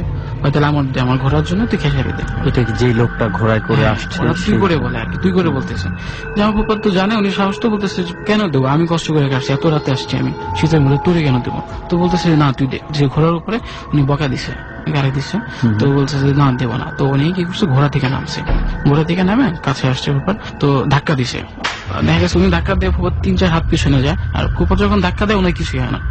তো যাই হোক, উনি ধাক্কা দেয় বলে যে আমি খেসিয়ে দে, না দেবো না। এখন যখন দেখছে যে ফুপা না দিলে হয়ই না, তখন বলছে যা তুই নিয়ে যা, তার যা লাগে তুই নিয়ে যা। না এখন নেবো না, তুই আগে দিলি না কেন, তুই আমার কেন নামালি ঘোড়া থেকে? ধাক্কাতে তো পাশেই ছিল নদী, ছিল বালি নদী, তো ওইখানে নামাইছে। তো উনি যখন দেখছে যে উনি কিছু করতে পারবে না, তখন খুব চিল্লাইছে, আমি খুব জোরে, কেউ কোথাও আছে কিনা। আসলে কি চক এলাকা, তো আশেপাশে তো মানুষজন না নাই, অনেক দূর পর্যন্ত কোনো বসতি নাই। তো তখন যখন বুঝতে পারছে কিছু হবে না, তখন ওনাকে আপনার পানিতে নামাইছে। নামার পরে তো একদম মানে চড়াইছে। তো ওনার সেন্স ছিল না। সকালবেলা যারা উঠাইছে তারা বলে আর কি যে উনি মাটি কামড় দেওয়া অবস্থায় ছিল। মাটি কামড় দেওয়া অবস্থায় কোথায় পড়েছিল? পারে। হ্যাঁ, ওকে। তো আর যেই ফসলগুলো উনি কেটেছিল, তো ওগুলা কি কাটা অবস্থায় পাওয়া গেছে? ওগুলো ওইখানেই ছিল, ওগুলো আর কেউ নেয় নাই, ওগুলা কেউ নিয়ে যায় নাই, ওগুলো ওই অবস্থায় ছিল। ওকে। তো এরপরে ওনাকে মানুষজন উদ্ধার করে নিয়ে আসে, সকালবেলা নিয়ে আসে, সকালবেলা ওনাকে নিয়ে যায় আর কি। ওকে, তার মানে এটা হচ্ছে আপনার ফুপার সাথে ঘটেছিল। হ্যাঁ, ছোট ফুপা, উনি হচ্ছে এই কাজ করে। ওকে, উনি জিন ছাড়ানোর কাজগুলোর সাথে জড়িত, এই ধরনের কাজের সাথে। ওকে, আর কোন ধরনের ঘটনা কি আপনার আছে যেটা বলতে চান? যেটা হচ্ছে আমার মার কাকির সাথে, মানে আমার নানি থাকে যেটা। তো দেখা গেছে তখন আমার ছোট নানা রুস্তম নানা, উনি তো বাইরে থাকতো। তো তখন গ্রামের মানুষগুলো দেখা গেছে যদি বাইরে থেকে কেউ আসে বা দূরে কোথাও থেকে আসে, যেহেতু অনেক জিনিসপত্র নিয়ে আসে, তো গ্রামের মানুষ যা হয় সবাই আর কি আসে, রাতে হয়, অনেক রাত হয়, তো দেখার জন্য আসে। তো উনি আসছে, আসার পরে তো সবাই আসছে, যে দেখে না মহিলা মানুষরা। আর তখনকার মানুষ অনেক পর্দা মেনটেন করতো। তো দেখা গেছে আগ রাত্রে সব পুরুষ মানুষ যারা আছে বাসার, তো সবাই আসতো। তো এই জন্য ওনারা ওই রাতটা আসতে পারে নাই কেউ। তো অনেক রাত হয়ে গেছে, মেহমান টেহমান আসছে। তো শেষ রাত্রের দিকে আর কি আমার ছোট নানিরা আর কি, মা ছোট কাকি, তো বড় কাকি আর কি, আমার বড় নানি ঘর নক করতেছে যে আয় তোর ইয়ে আছে, দেখে আসে কি নিয়ে আসছে, শেষ রাত্রের আগের দিকে। তো আমার ওই নানা উনি আবার কি শেষ রাত্র ফজরের আগে উঠতো সবাই। তো অনেক মানুষ থাকতো একসাথে, রান্না বান্না করতে হতো সকালের। তো ফজরের আগে সবাই ওঠার অভ্যাস। তো উনি ভাবছে যে বড় কাকি, তো উনি যাবে, ওনার বড় বোন। তো ওনার আবার ইয়ার থেকে উনি আগে থাকতো একটু পাগল পাগল টাইপের, চুল টুল এলোমেলো থাকতো, সবার থেকে একটু অন্যরকম থাকতো। আর বেশিরভাগ ওনার সাথে ঘটনাগুলো ঘটছে। আচ্ছা। তো পরে উনি বের হয়ে যায় ওনার সাথে। তো বের হয়ে যায়, ওইটা আবার আমার মার নানি দেখে যে ওর তো বের হয়ে গেছে। ওনার ভাবছে যে হয়তো বড় কাকিয়া ডেকে নিয়ে গেছে, যাক। উনি বলতেছে যে সামনে দিয়ে যায়, সামনে দিয়ে না পেছন দিয়ে যাবে, দেখি অনেক মানুষ আছে, পেছন বাড়ি দিয়ে। বাড়িটা কেমন, ওটা হচ্ছে মানিকগঞ্জ জেলায় জাফরগঞ্জ এলাকা। তো আমার নানু বাসায় আমি বড়, এরিয়াটা অনেক বড়, বাট যেখানে বাড়ি ওইখানে বাড়ি পাশে হচ্ছে আপনার ভিটা বলে, ভিটাতে প্রচুর পরিমাণে গাছ, প্রচুর পরিমাণে গাছ ওইখানে। দিনের বেলা সূর্য আলো পড়ে না ভিতরে, এত ঘন গাছপালা। তো পরে বাইরের বাড়ি দিয়ে ওনার রান্নাঘরের পেছনে ওদিক দিয়ে নিয়ে যাইতে বলে। পরে যায় উনি। তুই যাওয়ার পরে অনেকক্ষণ যায়। তো যাওয়ার পরে এদিকে যখন ওনাকে একটু খুঁজে পায় না, এত রাত হয়েছে, কোথায় গেল, শেষ রাত্রের দিকে পায়। তো তখন সবাই চেলে করছে। আমাদের নানু বাসার ঘর হচ্ছে 4টা ঘর, তো 4 ঘরে সবাই বের হয়ে গেছে যে ও গেল কোথায় এত রাতে। তো পরে সবাই খোঁজাখুঁজি করে পায় না। তো তখন আমার নানা লাইট ছিল, লাইট দেখেছে পানির মধ্যে হাঁটু পানি পর্যন্ত উনি নিচে নামানো। কে যে যাচ্ছে এটা দেখা যায় না, বাট ওনার ঘাড় বারবার নিচের দিকে ইয়ে করতেছে। তো তখন সবাই দৌড়ে যখন ওনাকে নিয়ে আসে, তো আসার পরে যেটা দেখে যে ওনার চোখ এত বড় বড় হয়ে গেছে, চুল এলোমেলো, কাউকে চিনতে পারে না। যা আছে আমার মা বলে যে মার দিকে তাকায় থাকে, কাউকে চিনতে পারে না। পরে আমার নানা তো হুজুর টাইপের ছিল, দৌড়টা পরে ফুটো দেয়। 3 দিন কোনো কথা তো বলতে পারতো না। তো ধীরে ধীরে সবাই পরে ঠিক হয়ে গেছে। হ্যাঁ। ওকে, এক এক করে তো 3টা ঘটনাই। আর একটু বলি এখানে, ওনার সাথেই ছোট একটা ঘটনা। উনি হচ্ছে পিঠা বানাতো শেষ রাতে দিকে আমাদের নানু বাসায়। তো পিঠা বানাইতে বানাই দিচ্ছে দুজনে, উনি আর হচ্ছে ওনার মা। রান্নাঘর শুনলি চেনেন, পাটকাঠি যেটা বলে, তো এইগুলো রান্নাঘর। তো দরজা দিয়ে এরকম হাত দিয়েছে, মানুষের মতো হাত দিয়ে বলতেছে যে আমার পিঠা দে। উনি তো বুঝছে যে এত রাতে তো পিঠা চাই কেউ না, দাঁড়া এখনো হয় নাই, তোর পরে দিই।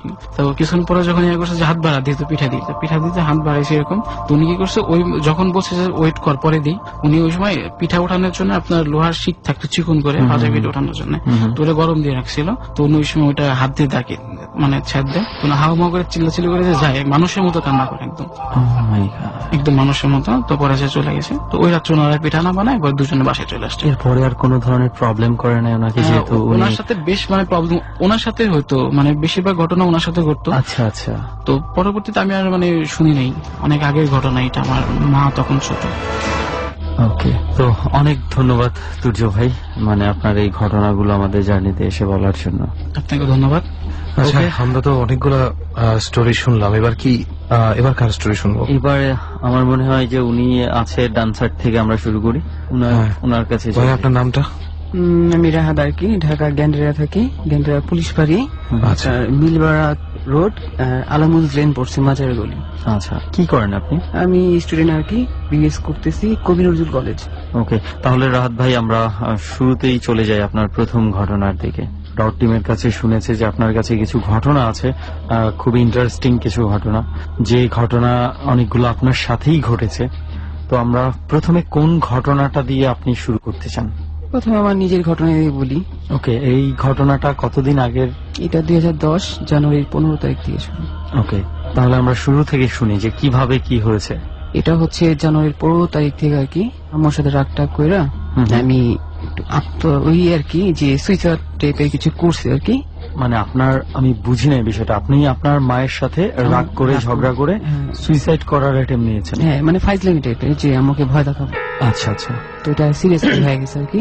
তো হওয়া যাওয়ার পর দেখতেছে যে আমি ফাঁসির সব মানে এরকম দিছি, দেওয়ার পর হাত পা নড়াচড়া করতে সিরিয়াসলি হয়ে গেছে। মানে আপনি হচ্ছে কি কিভাবে কি করছিলেন এটা বুঝি নাই আমরা।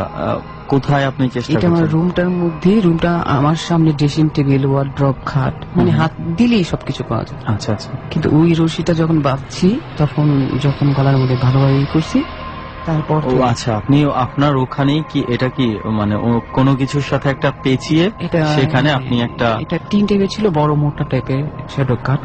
আচ্ছা আচ্ছা, ওখানে কোনো কিছু একটা পেঁচিয়ে আপনি সেখানে সুইসাইড করার একটা অ্যাটেম্প নিয়েছেন। তারপর মানে যদিও এটা ছিল ভয় দেখানোর জন্য, কিন্তু একটা পর্যায়ে মনে হচ্ছিল যে সিরিয়াসলি মানে সত্যি সত্যি ইয়ে হয়ে গেছে। ডর মানে ভয়। ছোট একটা বিরতির সময় হয়ে গেল। 4 মিনিট পর আরো একবার স্বাগত ডরে। আপনারা শুনছেন এবিসি রেডিও FM 89.2। আজকে ডরের 51তম পর্বের যারা অতিথি তারা হচ্ছেন নাজিব, তুর্য, রাহাত এবং আকাশ। এই 4 জন বলবেন তাদের জীবনে ঘটে যাওয়া অধিভৌতিক ঘটনা। ফিরছি ঠিক সেখান থেকে যেখানে আমরা বিরতি নিয়েছিলাম। ডর। যদিও এটা ছিল ভয় দেখানোর জন্য, কিন্তু একটা পর্যায়ে মনে হচ্ছিল যে সিরিয়াসলি সত্যি সত্যি ইয়ে হয়ে গেছে। তারপর তো দেখলাম এটা করার সাথে সাথে আমি জ্ঞান হারিয়ে ফেলছি। যাই হোক, আমি আল্লাহর রহমত আর কি বেঁচে যাই। তারপর দেখলাম যে জ্ঞান ট্যান ফিরছে। এরপরে কিভাবে বেঁচে যান আপনি? এটা অ্যাকচুয়ালি ছিঁড়ে দেখি যে আমি নিচে পড়ে আছি, তখন আমার কপাল দিয়ে রক্ত ঝরছে।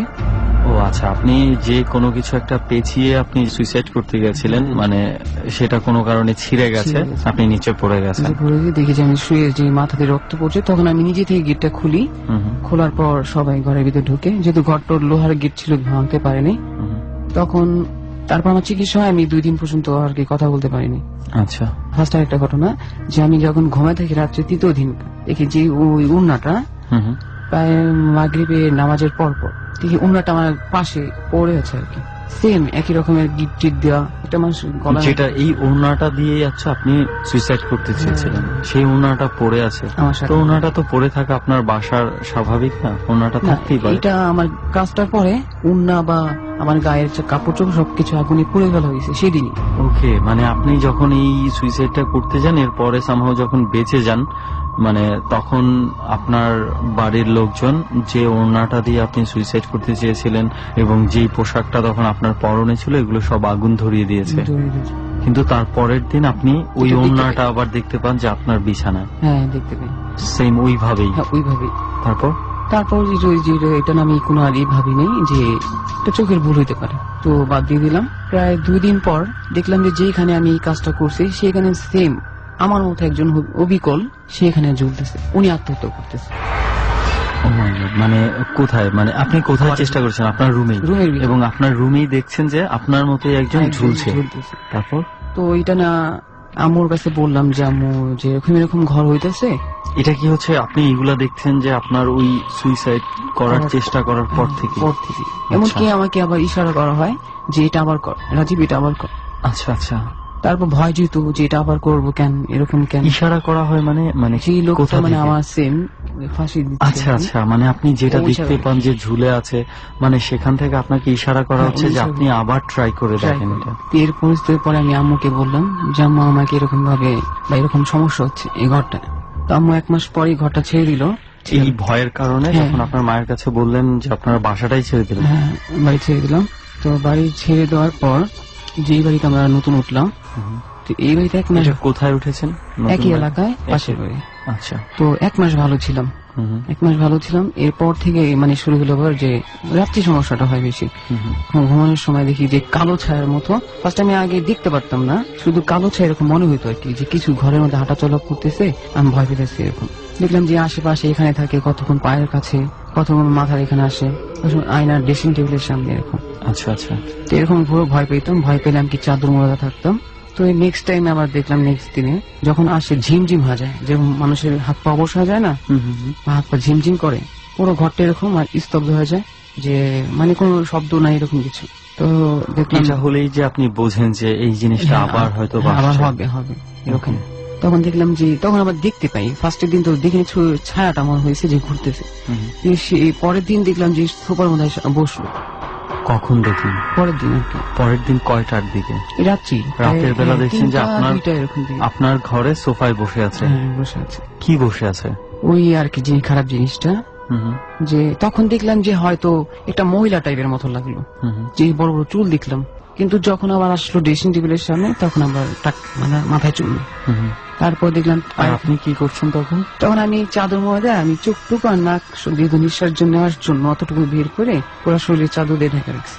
তো দেখলাম যে কি করে, দেখলাম নাই এরকম। পরে দেখি আমার পায়ের কাছে আছে, আটখা এসে গলার মধ্যে ধরলো।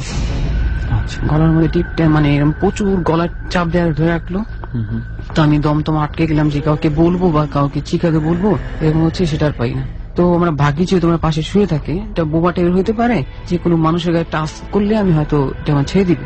আচ্ছা আচ্ছা। তখন আমরা ভাগ্নিকে ধরার জন্য ট্রাই করলাম, তো ওর কাছে আবার ধরতে পারতেছিলাম। হাতটা ওর কাছে নেই ঠিকই, কিন্তু হাতটাকে যেন হাত দিয়ে উঠে নিয়ে আবার সরে ফেলে আমার বুকে হাতটা রেখে দেয়, এরকম মনে হয়। পাশে আমি গ্লাস রাখি পানি ভর্তি সবসময়, যে রাত্রে পানি পিপাসা লাগে। তো ভাবলাম যে এটা করলে হয়তো শব্দ পাইবো, গ্লাসটা পড়লে কেউ উঠে আসবে, বাট সেটা আমি ধরতে পারি না। আল্লাহ আল্লাহ করতে করতে মনে মনে অ্যাকচুয়ালি এটা এখনো সে আপনাকে গলা চেপেই ধরে রাখছে। তো মনে মনে আল্লাহ আল্লাহ বলতে বলতে অ্যাকচুয়ালি এটা থেমে যায়, পরে আমি আর কি সুস্থ হয়ে যাই। প্রায় আবার এরকম 2-3 দিন পর পর। তখন ঘরে লাইট টাইট জেলে কিছু দেখেছেন? যে না, তখন আম্মাকে বলি যে আম্মা লাইট ধরান। তখনই চলে আসে আপনার আম্মা? আম্মুর পাশে আমাদের রুমটা হইলো আর কি, যে ঢাকার মধ্যে 3টা রুম একত্রে করলে একটা রুম যত বড় হয় তত বড় একটা রুম। ওই পাশে আব্বু রাত্রে কাজে যায় বাহিরের, আম্মু থাকে পাশে, মানে আম্মু ওই সাইডে থাকে, আমরা খাটের থাকি আর কি। তো আম্মাকে বলি যে লাইট ধরান, এভাবে সারা রাত লাইট ধরানো থাকে। লাইট ধরানো থাকলে আর একটা সমস্যা হয় না। আমি একটা কিছু ঘটনা বলতে ভুলে গেছি, যে প্রায় এই ঘটনা কি মানে গেট টেপের দিন পর পর হয়, একসাথে হয় না। এরকম আরেকদিন হয়েছে, ওই সেম একই রকমের আসে, যখন বুঝতে পারি আসা ঘুরে বা দেখতে পাই না, তখন দেখি আমার পিছে আমার ঠিক বাম সাইডটা ধাক্কা মারতেছে, ধাক্কা মানে ঘুমায় থাকে। যখন আমি একদমই ঘুমে বেহুশ হয়ে যাই, কিছু মন থাকে না, তখন ওই জিনিসটা আমার ঘুম ভাঙিয়ে দেয়, ধাক্কা মারে। তো ভাবলাম যে আম্মা মনে হয় তো আমাকে ডাকছে, দ্বিতীয়বার ধাক্কা মারলো। এরকম ধাক্কা মারে পিছিয়ে দিকে থাকে, দেখি কেউ নাই। তখন যে আম্মুকে বলি যে আম্মু লাইট ধরান, আমার তো সমস্যা হচ্ছে, ঘুরতে পারতেছি না। আচ্ছা, গেল। এর আবার কিছুদিন পর প্রায় থাকি ভালো, 7 দিন 8 দিন বা কোনো 1 মাসও ভালো থাকি। তো এরকম 9-10 দিন পর আবার দেখলাম যে আসলো, হাঁটাচলা করতেছে। অ্যাকচুয়ালি এখানে ঘরে বই টই ধরে হাতাহাতি করে, ড্রেসিং টেবিলের সামনে যায়, কখনো আমার পায়ের কাছে আসে। কি ওই মানুষটা? আচ্ছা। টাক মাথা, মানে চুল টুল নাই এটা বলতে পারি, আর গায়ে যে পশম ছিল বড় বড় সেটা দেখতে পাই। আচ্ছা, তখনও আপনি মানে কাউকে ডাক দেওয়ার কোনো ইয়ে থাকে না? আমি দেখি, মানে অ্যাকচুয়ালি আমার ভয়, প্রচুর সাহস, আবার ভয়ও লাগে। তখন চাদর গায়েটায় দিই, যাতে মানে ভয় লাগে চাদর না দেখতে পারি, কিন্তু চোখটুকু বের করে রাখি, আবার মাঝে মাঝে দেখতে মন চায়। তো দেখতেছি নাই, কোথায় গেল মনে হয় গেছে, ভালোই। তখন ভালো লাগে, ঘুমাইতে পারবো। তখন দেখি চাদরের ভিতরে যে একটা মানুষ ঘাড়ে দম ছাড়লে তো নিঃশ্বাস ফেললে গায়ের মধ্যে গরম ভাবটা লাগে। তখন বুঝতে পারি, যখন বুঝতে পারি তখন হাসি দেয়, নিজে থেকে হাসতেছে, মানে খিটখিট করে হাসে। আর যেমন মানুষ ওই পান টান চিপে যে শব্দটা আসে মুখের, সেটা হচ্ছে আর কি। যখন হাসতেছে তখন আমি মানে চিল্লাবো, সেটা পারতেছি না, বুক ফেটে যায় চিল্লানোর জন্য, যে আমাকে আওয়াজ বেরোচ্ছে না, এরকম। তখন দেখলাম যে আমার ঘাট চাটতেছে, সেম বাম ঘাট দিকে ধাক্কা মারে, বাম ঘাট চাটে, এরকম। মানে ডাইন সাইডে আমি ঘুমাই থাকি, যেহেতু আমি চিল্লা দিছি, জানি যে ডাইন সাইড কাত হয় ঘুমনটা ভালো। তো ঘাট চাটতেছে, তখন আমি চিল্লান দিছি, তখন হয়তো শুনছে যে কি হয়েছে। তখন উঠলো, তখন লাইট ধরানোর সাথে সাথে কোনো সমস্যা হয় না। তাবিজ আনলো আম্মু, মানে মসজিদে ইমাম সাহেবের কাছে। আচ্ছা, আমি একটা জিনিস একটু জানতে চাই, যখন লাইট ধরালো এই ঘটনার পর, যখন আপনি চিৎকার দিলেন, তো তখন কি আপনি আপনার ঘাড়ে বা কোনো ধরনের কোনো কিছু চিহ্ন দেখেছিলেন? না, চিহ্ন দেখিনি, বাট পরের দিন সকালে দেখলাম যে বাম গালটায় মানে হ্যাঁচকানো কালো টাইপের হয়ে গেছে, কি রক্ত জমে গেছে। কেউ আঁচড় দিলে যেই ধরনের হয়, ওই ধরনের আঁচড় দেবে না, যে আঘাত দিলে যেটা হয় আর কি, ঘুষি মারলে বা রক্ত জমাট বেঁধে গেলে যেরকম হয় এরকম। তো পরে সবাই দেখলে হয়তো যে পোকামাকড় এরকম করছে, কিন্তু রাত্রে পোকামাকড় আসবে কিভাবে? এইভাবেই চলে গেল আর কি দিনটা, ব্যাপারটা। তো তাবিজ আমি 1 মাস আবার পর ফেলে দিলাম, যে তাবিজ এখনকার যুগে হাত পায়ে তাবিজ বাঁধলে মানুষ ভাববে কি। আচ্ছা, মানে একটু সবাই কেমন ভাবে করবে, এই জন্য আপনি ফেলে দিয়েছেন? তাবিজ ফেলে দিয়েছি। তাবিজ যখন ছিল তখন 1 মাস ভালো ছিল। তো এর 1 মাস পর আমাদের বাড়িতে আরেকজন ফাঁসি দিয়েছে আর কি, ওই নতুন যে বাড়িতে। হ্যাঁ, কে সে? মানে এটা পাশের, মানে আমাদের বাড়ি দুইটা ভাগ করা, কিন্তু একই বাড়ি। মানে আপনারা তো কোনো কারণ টারণ জানতেন না কি জন্য বা কি? এটা অন্য ফ্যামিলির কেউ না? অন্য ফ্যামিলি জানি যতটুকু, যে ওনার হাজবেন্ডের সাথে ঝগড়াটা হয়েছে, আচ্ছা, আচ্ছা, আচ্ছা। ফাঁসি দিতে আর কি। উনি যে ফাঁসি দিচ্ছে আমার আব্বা, আমার বড় ভাই আর পাশের ঘরের একজন লোক, ওনার যে ঝুলেছিল ওনাকে নামায় খাটে শোয়া রাখছে। আমি দৌড়ে গেলাম যে দেখি, তো উনি কিছু মানে বেঁচে ছিল এরকম আমার মনে হয়েছে, বাট কেউ তখন তাকে ধরে নেই যে কেস টেস হবে। মানে আপনারা কি মানে ফাঁসি দিচ্ছে এমন টাইমেই কি বুঝতে পেরেছিল কেউ? না, 5-6 মিনিট পর। 5-6 মিনিট পর, মানে তাই আপনাদের কাছে তখনও মনে হয়েছে যে বেঁচে থাকতে পারে? হ্যাঁ, আমি তাকে না হাতটা দিয়ে দেখছি যে আচ্ছা, আচ্ছা। এরকম মনে হয় যে বেঁচে আছে, আচ্ছা। কিন্তু কেউ ভয় নিয়ে যায়নি, যদি মারা যায় তখন কেস তার হাতে হবে। তারপর সারা রাত আমাদের ঘরের মধ্যেই এই কেস কি নিয়ে মরলো সবকিছু জানার চেষ্টা করলো, পুলিশ আসলো। তো কিছুদিন গেল, গেল। তারপর আমি যেহেতু রাত্রে একটু ঘুমাই না, বা আমার ঘুমাইতে প্রায় 4টা বেজে যায়, তারপর রাত্রে বেরোইলাম। আমাদের গেটের বরাবর যে কেচি গেট, পাশের বাড়ি যে ফাঁসি দিয়েছে, এখানে বসা যে প্লেট ছিল, উনি আর কি সবসময় এখানে বসে থাকতো। আচ্ছা, যে মহিলাটা ফাঁসি দিয়েছে উনি বসে জীবিত থাকতে সবসময় এখানে বসে থাকতো, আমাদের সাথে কথা বলতো, এখন কোথায় যাস, ওইখানে যে বসে থাকতো না, সেম ওই উনি মরার পর ওইখানে বসে ছিল। জানি দেখলাম আর কি, দেখে দিয়ে তাকায় রয়েছে যে করুণার দৃষ্টিতে, মানে ওনার যে বুকের ভিতরে অনেক কষ্ট না, সেভাবে তাকায় আছে। এটা কখন দেখেছেন? মানে রাত কয়টার সময়? 3:30-4টার দিকে। আপনার দিকে তাকায় আছে? হ্যাঁ, তাকায় আছে, যে উনি অনেক কষ্ট। রুম, আপনার রুম থেকে দেখতে পাচ্ছেন না? আমি আমার রুম থেকে বের হয়ে, মানে ফোন আসছে, ফোনে কথা বলার জন্য, যে ঘরে তো আম্মু থাকে, তখন থেকে যে পাশে ওই কেচিটি ভেঙে ঢালা, মানে এই দেওয়া বসে আছে, তখন আমার দিকে তাকায় আছে। তারপর আমি আর কথা বলবো কি, আমি ভিতরে চলে আসি, সাথে সাথে ভয়ে চলে আসছে। এরকম আমার এক ভাই বাইরে থেকে আসছে, জাপান থেকে আসছে, উনি থাকে হাজারিবাগ আর কি। তো আমি ভাইকে দেখতে গেলাম, যে কালকে মানে ভাইয়ের সাথে রাগটাগ করে আমি আর দেখা করি নেই, যেহেতু কাল 6টার দিকে ওনার ফ্লাইট, তখন আমি রাত্রে দৌড়াই গেছি, না রাগ করাটা ঠিক হবে না, ভাইয়ের সাথে দেখা করে আসি। তাই 11:30টার দিকে হাজারিবাগ গেছি আপনার। তখন ভাইয়ের সাথে দেখা টাকা করে প্রায় আমার ওইখান থেকে 1টার দিকে আমি রওনা হয়েছি আমার বাড়ির উদ্দেশ্যে। রেস্কা টেস্কা পাই না, প্রায় গুলিস্তানে যে আমি হাইটা আসছি, গুলিস্তান পর্যন্ত, গুলিস্তান হাইটা পরে রেস্কা পাইছে একটা, যে নিলাম। আনার পর এখন তো ফোন টোন দিই, নাম্বার কেউ ধরে না, আর গেটে আটকা রাখছে, যেহেতু রাত্রে 2টা বেজে গেছে, এত রাত্রে গেট বন্ধ। এখন আম্মুকে আবার ফোন দিয়ে ডিস্টার্ব করবো। তো আমাদের বাড়িটা হচ্ছে যে ডাস্টবিন, পিছন সাইড তো বাড়ি পড়ছে, ডাস্টবিন গেছে দেওয়াল, তা একদম কর্নার সাইড। আর বাড়িটা একটু হিন্দু টাইপের বাড়ি, পুরানো টাইপের বিল্ডিং। তো একটা বাথরুম ছিল, বাথরুমের ছাদ। তা আমি গেট দিয়ে যাবো, গেট দিয়ে গেলে শব্দ হবে, মানুষ চোর টোর ভাববে অন্য কিছু। তো ভাবলাম বাথরুমের ওই ডাস্টবিন সামনে, বাথরুমের ছাদ দিয়ে আসবো টপকে। যখন আমি ওই ডাস্টবিনের পিছন দিয়ে গেছি, এত অনেক চিপা টাইপের একটা মানুষ অনেক কষ্ট করে সেখানে ঢুকে। তো ওইখান দিয়ে যাওয়ার পর আমি যখন ডাস্টবিনটা দেখলাম, যে একটা সেম কালো টাইপের, লোকটার চেহারা বানর আকৃতির আর কি, বানরের মতো চেহারা, আর শরীরে পশম বড় বড় কালো। দেখলাম যে ডাস্টবিনের পানি খাচ্ছে আর কি, মুখ দিয়ে খাচ্ছে, মানে হাত দিয়ে, যেমন মানুষরা হাত দিয়ে সব কিছু করে, কিন্তু ওইটা সরাসরি ড্রেনে মুখ দিচ্ছে, সরাসরি ড্রেনের মুখ দিয়ে পানি খাচ্ছে। তখন আমি চিৎকার দিতে পারতেছি না, কারণ আমি চিৎকার দিলে কোথায় যাবো, আমি এখন রাস্তায় আছি, তো কোনো ঘরে না বা বাড়ির ভিতরে না। মানে ওই মানুষটার মধ্যে কি ভয় পাওয়ার মতন কিছু ছিল? ভয় পাওয়ার মতো তো ছিল, যে মানুষের অ্যাকচুয়ালি কোনো পোশাক আঘাত ছিল না। আচ্ছা, সম্পূর্ণ উলঙ্গ ছিল, লম্ব, অনেক হ্যাংলা ছিল। আচ্ছা, একদম হ্যাংলা, ফুমালে পড়ে যাবে এরকম হ্যাংলা। আচ্ছা, হাত পা চিকন চিকন, কিন্তু লোম গুলা বড় ছিল, কালো। দেখলাম পানি খাচ্ছে, ভয় পাইছি ঠিকই। আমি সাহস নিয়ে হাত পা কাঁপতে কাঁপতে আমি ছাদ দিয়ে বাথরুমের ছাদ টপকে বাড়িতে নামছি। আচ্ছা, আম্মুকে আর ভয় কিছু বলি নাই, আমি যে এটা দেখছি, তাহলে আম্মু তো হয়তো আর কোনোদিন আমাকে রাখতে বা কোনো জায়গায় থাকতে দিবে না আর কি। তো গেল, এরপরে আম্মু আবার সেদিনকার বাথরুমে যাবে, একই রকমের মানে ওই শব্দ পাচ্ছে আর কি। যখন আম্মু এই কথা বলল, তখন আমি আম্মুকে বলছি যে আম্মু এরকম আমি আর কি দেখছি। আচ্ছা, যাই হোক, সাবধান করে দিছি। কিছুদিন পর সেই বাড়িতে আরেকজন বিষ খেয়ে আত্মহত্যা করছে, একই বাড়িতে। ওই একই বাড়িতে? ওই বাড়িটাতে কি কোনো সমস্যা আছে বা কিছু? আমার মনে হয় বাড়িতে কোনো সমস্যা নেই, আমার ঘটনা আমার সাথেই এরকম সমস্যা হচ্ছে। আসলে মানে সমস্যাটা ওনার সাথেই হচ্ছে, কারণ উনি যখন মনে হচ্ছে যে সুইসাইড করার জন্য নিজে একটা অ্যাটেম্প নিয়েছে, এরপর থেকেই ওনার সাথে এই ধরনের জিনিসগুলা ঘটছে আর কি। এই জিনিসগুলো উনি টের পাচ্ছে, যেখানে যাচ্ছে কিছু না কিছু একটা আত্মহত্যার ইনসিডেন্ট ঘটে। এই দুইটাই মানে আত্মহত্যায় এরকম টাইপের, বা এমনিতে কি মারা যায় সেটা না। আচ্ছা, তো উনি মারা গেল, বাট ওনার আর কিছু দেখিনি, এতটুকু দেখছি। আর একদিন গরমের দিন জানালার সামনে আমি ঘুমাইতেছি, জানালা খোলা রেখা, যেহেতু আমরা পিছন সাইড থাকি, আর একটা চিকন একটা রাস্তা গেছে, চিপা একটা রাস্তা। আচ্ছা, তো ওই রাস্তা থেকে আসা যাওয়া করে না। যেহেতু ডাস্টবিন পাশে গেছে এবার। রাইট। তখন আমি জ্বালানা খোলা রাখছি, ঘুমাইছি, দেখলাম যে একদম কঙ্কাল আকৃতির চেহারাটা, দেখলাম দাঁড়ায় আছে। আর কুকুর, পাশের বাড়ি কুকুর পালে 3-4টা, তো ওরা চিলে গেছে, কুকুর খেয়াল করতেছে। তো দেখলাম যে দাঁড়ায় আছে, তখন আমি ভয় পাইনি, প্রচুর ঘুম ছিল দেখা আমি আবার ঘুমিয়ে পড়ছি। পরের দিন সকালে মনে হচ্ছে যে আমি জানি এখানে কিটা যেন দেখছি আর কি।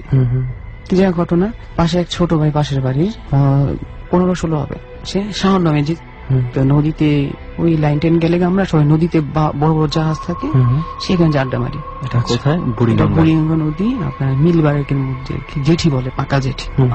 তো লঞ্চ থেকে আড্ডা মারছি, লঞ্চ থেকে নামার সময় টপ করে পড়ে গেছে। ওই লঞ্চে যে থাকে না, চুবি নাকি যেন ছিল, ওটার সাথে ধাক্কালে মানে উষ্টাকে পড়ে গেছে। আচ্ছা। তো ওইখানে পড়ে সাথে সাথে মানুষ হাবুডুবু খায়, ওই না একবার নিচে চলে গেছে। মানে সে কি একেবারেই সাঁতার জানতো না বা কিছু? না, সাঁতার জানতো, যেহেতু এলাকার পাশে। কিন্তু আপনার বলার ভঙ্গি দেখে মনে হলো যেন জড় বস্তুর মতন পড়েই ডুবে গেছে। সাঁতার জানতো, বাট তেমনটা না, ভয়ে সাঁতার নামতো না, কখনো সাঁতার কাটতে দেখিনি, আর সাঁতার কিছুটা জানতো। তারপর পড়ে গেছে, বাট আমি তো দেখিনি, সবাই বলছে যে পড়ে গেছে। আমি খবর পেয়েছি, যেহেতু আমি একজন ভালো একজন সাঁতারু, আমি মানুষকে আমি সাঁতার শিখাই, ঢাকার বাইরেও যাই, তো মনে খারাপ লাগলো যে আমাকে কেন বললো না, আমি তো অন্তত চেষ্টা করতাম বাঁচানোর জন্য। তারপর শুনলাম যে মারা গেছে, লাশ নিয়ে আসতেছি, লাশ নিয়ে দেখতে, লাশ পেতে কোনো সমস্যা হয়নি তাই না? প্রায় ডুবছে 10টার দিকে, লাশ পেতে প্রায় 3 ঘন্টা পার হয়ে গেছে, 2টা-1:30 দিয়ে এরকম দিকে লাশ। আপনি তো ভালো সাঁতারু, আপনার কি মনে হয় যে একটা লাশ ওভাবে, যেখানে জাহাজগুলো তো জেটিতে রাখা থাকে তাই না, তো জেটির ওখানে পানি তো খুব একটা গভীর না? না, পানি গভীর। কতটুকু গভীর হতে পারে? হবে সেটা তো বলতে পারি না, অনেক গভীর। মানে ওখানে লাশ হারিয়ে গেলে কি 3 ঘন্টা লাগার কথা খুঁজে পেতে? হ্যাঁ, 3 ঘন্টা লাগার। আচ্ছা আচ্ছা, সেটাই। আর সেখানে প্রায় প্রতি বছর বর্ষার সময় মানুষ 2 জন মারা যায় আর কি। আচ্ছা। তো বাড়িতে নিয়ে আসলে রাত 2টা এরকম 3টা বাজে, তখন আমার বাড়ির সবাই, আব্বা আম্মা, আমার বোন, পাশের বাড়ি সবাই দেখতে গেছে, যেহেতু এলাকার ভালো ছিল, দেখলে সালাম দিত। তো গেল, এখন ঘরে আমি একা, যে ভাবতেছি যে দেখতে যাবো না দেখতে যাই, যেহেতু এলাকার ছোট ভাই মারা গেছে, দেখা উচিত। তখন আমি দেখতে গেলাম, তখন আম্মু দেখলাম আমাকে যে তুই আসছো কেন, তুই তো ভয় পাস, তোর তো সমস্যা। আমাকে না দেখে আমি চলে যাবো। তারপর আম্মুর পাশে নিয়ে, তখন যে লাশটা অ্যাকচুয়ালি মানুষ বাঁচানোর জন্য চেষ্টা তো করে, যে মরার খাটে যেটা গোসল করায় সেটার মধ্যে সোয়া রেখা তেল ডলতেছে, তেল লবণ টবণ ডলতেছে শরীরে, সারা শরীর। কেন? শরীরটা গরম হয় যদি বেঁচে ওঠে। আসলে মানে বুঝছিস না, মানে কাছের মানুষ যারা আসলে বিশ্বাস করতে তো কষ্ট হয়ে যায়, তো শেষ চেষ্টা, মানে তারপরেও আর কি করে যাচ্ছে যদি কিছু হয়। কিন্তু অনেক চেষ্টা করতেছে, এমনকি বুকের মধ্যে এই যে শরীর ঝাঁকি, একদম লাস্টটাকে আলগা ঝাঁকি দিতেছে, পেটের মধ্যে চাপ দিতেছে। একটা মানুষকে মানে প্রচুর কষ্ট হইতেছে দেখতে। একটা মানুষ হয়তো জীবিত থাকলে এমন হয়ে করলে জীবিত মানুষও মারা যেত। ঝাঁকি দিতেছে, উঁচা উঠতেছে, পরে লাস্টে এই শোয়া পেটের মধ্যে যা দিতেছে, পানি বের হয়ে যায়, মুখ দিয়ে ফেনা টেনে বের। ওই মুহূর্তে আমি ওগুলা দেখা মনে হচ্ছে যে লাশটা উঠা আমার দিকে আসতেছে, আব্বার কাছে। মানে এরকম আপনি দেখতে পাচ্ছেন? হ্যাঁ, মনে হচ্ছে। তা আম্মাকে আমি বলবো যে আম্মা আমাকে ধরেন, এটা সব বলার মানে অতটুকু আমার নেই। পাশে একটা খাম্বা ছিল, ইলেকট্রনিকের যে খাম্বা, সেটা থেকে ধরবো, সেটা ধরার আগে আমি নিজে পড়ে গেছি, আমি জ্ঞান হারাই ফেলছি। আচ্ছা। জ্ঞান হারার পর সবাই আমাকে জ্ঞান হারানোর আগে পর্যন্ত আপনি দেখতে পাচ্ছিলেন লাশটা আপনার দিকে আসছে? আমার দিকে আসতেছে, ওটা দেখে আমি ভয় পেয়ে নিজে অজ্ঞান হয়ে গেছি। পরে যখন জ্ঞান ফিরছে, তখন দেখলাম আমি ঘরে, আমাকে হাত পায়ে তেল দলতেছে। লাশটাকে আগে যখন ডলতো, এখন আমার হাত পায়ে তেল দলতেছে, এটা আমার শরীর। তো যাই হোক, এরপর থেকে আমি লাস্ট দেখি না, কারণ দেখা হয়তো আমার পক্ষে ক্ষতি হয়ে যায় আর কি। এই কিছুদিন পর মানে আমার খালতো বোন আত্মহত্যা করছে। ওর সাথে দেখা হয়েছে যেদিন মরবে এর একদিন আগে নিউ মার্কেট, যখন আমি শপিং করতেছি ফ্রেন্ডের সাথে, ও আর বয়ফ্রেন্ডের সাথে শপিং করতেছি। আচ্ছা। আমি দেখিনি, আমার বোন আমাকে দেখা দৌড়ায় আমার গলা ধরলো যে ভাই তুই এখানে। আমি তোর কতদিন পর দেখলাম, তোর ফোন টোন বন্ধ, তোরে খুঁজে পাই না, তার নাম্বার দিয়ে যা, আমি কালকে বাসায় যাবো। আচ্ছা ঠিক আছে, কালকে যাইস, আমি থাকবো। তো ওর রাত্রে 1:30টার দিকে খবর শুনছি যে ও মারা গেছে ওই দিন রাতে। অথচ আপনি তো তাকে মোটামুটি হ্যাপি অবস্থায় দেখেছেন। বিকেল টাইমে দেখছি। তাহলে কি ঘটেছিল আসলে? ফ্যামিলির সাথে বা ফ্রেন্ডের সাথে কিছু কয়েক ঘন্টার মধ্যে পারিবারিক কারণে হয়তো, মানে পারিবারিক হ্যাপি ছিল। কিছু জিনিস আছে যে তুই দূর থেকে বাইরে থেকে দেখে বোঝা যায় না অনেক কিছুই। তো যাই হোক, মানে কিছু একটা প্রবলেম ছিল যে জন্য সে মানে সুইসাইড করেছে। হ্যাঁ, তখন প্রায় যাত্রাবাড়ি আলামিন রোড কাছাকাছি আমাদের গ্যানারি থেকে। আচ্ছা। তো লাস্টটা মানে এলাকা চাচু বা মা মাটি দিয়ে দিচ্ছে, যদি এটা কেস কামাই হবে। আচ্ছা। পুলিশ টুলিশ আসবে, মাটি দিয়েছে। আমরা লাস্টে যা দেখতে পারিনি। আচ্ছা আচ্ছা, ওনারা খুব তাড়াহুড়ো করে মাটি দিয়ে দিয়েছেন। আমরা তখন আমাদের খালা আন্টির বাড়ি গেলাম। যাওয়ার পর যেহেতু লাশ দেখতে পারিনি, কবরটা তো দেখবো, এতটুকু সান্ত্বনা তো থাকে। আমার এক ভাগ্নি ছিল, ওর 5 বছর বয়স। আচ্ছা, অনেক ফর্সা, ওর ফর্সা অনেক ফর্সা, চুল লাল লাল হয়ে গেছে, এত ফর্সা। তো ওরে নিয়ে যাবো। আমার আন্টির যে বোন মারা গেছে, ওর মামি লাগে, আমি আবার তার আন্টি কই। আচ্ছা, তো উনি বললো যে তুমি একা গেলে যাও, তোমার ভাগ্নিকে নিও না, ও দেখ মানে ও তো এক রঙের মানুষ, ওর ক্ষতি হতে পারে। আচ্ছা, তখন দুপুর একটা দেখতে এরকম আছে। তারপর ঠিক আছে, আমি একা গেলাম দিনের বেলা দুপুর 1-1:30টার সময়। আচ্ছা, তখন আমি দেখি বাড়ি থেকে 10 থেকে 12 হাত দূর যাওয়ার সাথে সাথে যে মরা লাশের গায়ে যে আতর সুরমা টুরমা দেওয়া হয়, সেই গ্রানটা আমি পাইতেছি আর কি। আচ্ছা, যে আমি আমার সাথে সাথে পাইতেছি। হয়তো কোনো লাশ টাশ নিয়ে গেলে বুঝতাম যে লাশ নিয়ে গেছে, তার গায়ে থেকে হয়তো গন্ধ হইতেছে, কিন্তু সেটা না। আচ্ছা, শুধু আমি পেতেছি। আর রাস্তাটা একটু নিরূপ টাইপের ছিল, লোকটো কম। ওকে, যেহেতু হয়তো ওই এলাকার মানুষ, আমার বোন মারা গেছে দেখে সবাই তার আমাদের বাড়িতে আসতেছে, এই জন্য কেউ নাই। তো আমি দেখলাম যে গান টান পাইতেছি, তখন আমি খুশি হইলাম যে এটা আমার বোন হয়তো আমার পাশে আছে। আচ্ছা, প্রায় কবরস্থান থেকে আবার কবরস্থানে যখন যাব, কবরস্থান হয়তো আমার 15 হাত দূরে এরকম, তখন গানটা চলে গেছে। আচ্ছা, গানটা চলে গেছে। ভিতরে যায় দেখি যে একজন লোক তসবিহ পড়তেছে, সাদা জুব্বা টুব্বা পরা, কবরস্থানের ভিতরে একটা উঁচা টাইপের আছে পাকা, সেখানে। তো যাই ভালো, আমি কবরস্থানের ভিতরে কবর খুঁজতেছি যে তোমার বোনের কবর কোনটা সেটা। তারপর পাই না, পরে লোকটাকে আমি সালাম দিলাম। তো উনি আমি সালাম দেওয়ার সাথে সাথে উনি দাঁড়ায় গেল, দাঁড়ায় কবরস্থানের ভিতরে চলে গেল, ভিতর দিকে। আমি মানে অবাক হয়ে গেলাম যে কেমন, যে সালামের উত্তর তো দিল, অন্তত দিল না। কোথায় চলে গেল উনি? কবরস্থানের ভিতরে আর কি। কবরস্থানের ভেতরে দিকে উনি ভেতরেই ছিলেন, বাট আরো ভেতরের দিকে চলে গেলেন। মানে পাশে ছিল না দিয়ে একদম কথা না বলে ভিতরে চলে গেল। উনি যাওয়ার সাথে সাথে কবরের ভিতরে কোথাও থেকে মানে অনেক ঘ্রাণ, চকলেটি ঘ্রাণ বেরোচ্ছে। আচ্ছা, প্রচুর ঘ্রাণ বেরোচ্ছে। তো ভালো, আমি বোনের কবর খুঁজতেছি। এক সময় বৃষ্টি নেমে গেছে, প্রচুর বৃষ্টি, কবরস্থানে কাদা কাদা হয়ে গেছে। দেখলাম একটা নতুন কবর, তো ভাবলাম সেটা আমার বোনের কবরই হবে। ওই কবরে 2টা পুকুর ছিল, বড় বড় 2টা পুকুর ছিল, পাশে বাঁশ বাগান, এরকম বাঁশ ক্ষেত্রের। তারপর 2টা পুকুর, একটা পুকুরের পুরো পদ্ম ফুল দিয়ে ঢাকা হয়ে গেছে, বাকি একটা পুকুর ঘাট থাকে, জমিদার আমলে যে ঘাটলা তৈরি করা থাকে ওই প্যাটার্ন, ওইখান থেকে পানি। এখন তো আমি কিছু নিয়ে যাইনি, ওই যে নারকেল আছে না, নারকেলের খোসা, ওটা নিয়ে নেন, পানি নিয়ে কবরে ঢালতেছি। আচ্ছা, কবর লিপতেছে আর কি। পাটা শেষ হয়ে গেছে, হাত পা কাদা, এখন হাত পা ধুইব। বাট ওই পুকুরটা দিয়ে অ্যাকচুয়ালি আমার ভয় লেগে গেছে যে পুকুরটা এরকম কেন, কেউ ওনার পুরোনো টাইপের পুকুর, পদ্ম পাতা সহ পুকুরটা। হ্যাঁ হ্যাঁ, আচ্ছা, বাঁশ ঝাড়টা দেওয়া পুকুর 2 সাইডে। এখন আমি ভাবলাম না, পুকুরটা আমার কাছে অ্যাকচুয়ালি ভয় লাগতেছে পুকুরটা দেখে। আচ্ছা, যেটাতে আমার ধোয়ার দরকার নেই, বাসে যেয়ে তখন বাড়িতে চলে গেলাম। বাড়িতে চলে যাওয়ার পর আমার যে ওই যে বোন যাকে আন্টি বলতো, আমি যাকে মামি বলতাম, তো মামিকে বললাম যে আপনাদের কবরস্থানে আমি কখনো পুকুর দেখিনি, বাট এই কবরে বড় বড় 2টা পুকুর দেখলাম, এরকম পুরোনো টাইপের। আমি হাত পা ধুতে গেলাম, বাট ভয় লাগলো। তুমি ভালো করছো যে এই পুকুরটা অ্যাকচুয়ালি ভালো না। কেন? যে এই পুকুরে প্রতি বছর বলে একটা আলম খাসি ভোগ দেওয়া হয় আর কি। আলম খাসি কবরে এই পানিতে দেওয়া হয়, সাথে খাসিটা অ্যাকচুয়ালি ডুবে যায় আর কি। মানে একটা ঘাসি ওখানে দিয়ে দেওয়া হয়, বলির মতন করে দেওয়া হয়। মানে এটা কি জন্য, কবে থেকে এই প্রথাটা চালু হয়েছে? যখন মসজিদের ইমাম সাহেব উনি অ্যাকচুয়ালি স্বপ্নে দেখছে যে এই পুকুরে যে নামবে, ফজরের পর যে নামবে, আমি তাকে নিয়ে যাব। আচ্ছা, তো উনি এটা স্বপ্নে দেখছে। সেম আজানের পরের দিন সকালে, ফজরের মানে আগে দেখে সেম একজন গামছা পর একজন লোক ওইখানে গোসল করবে।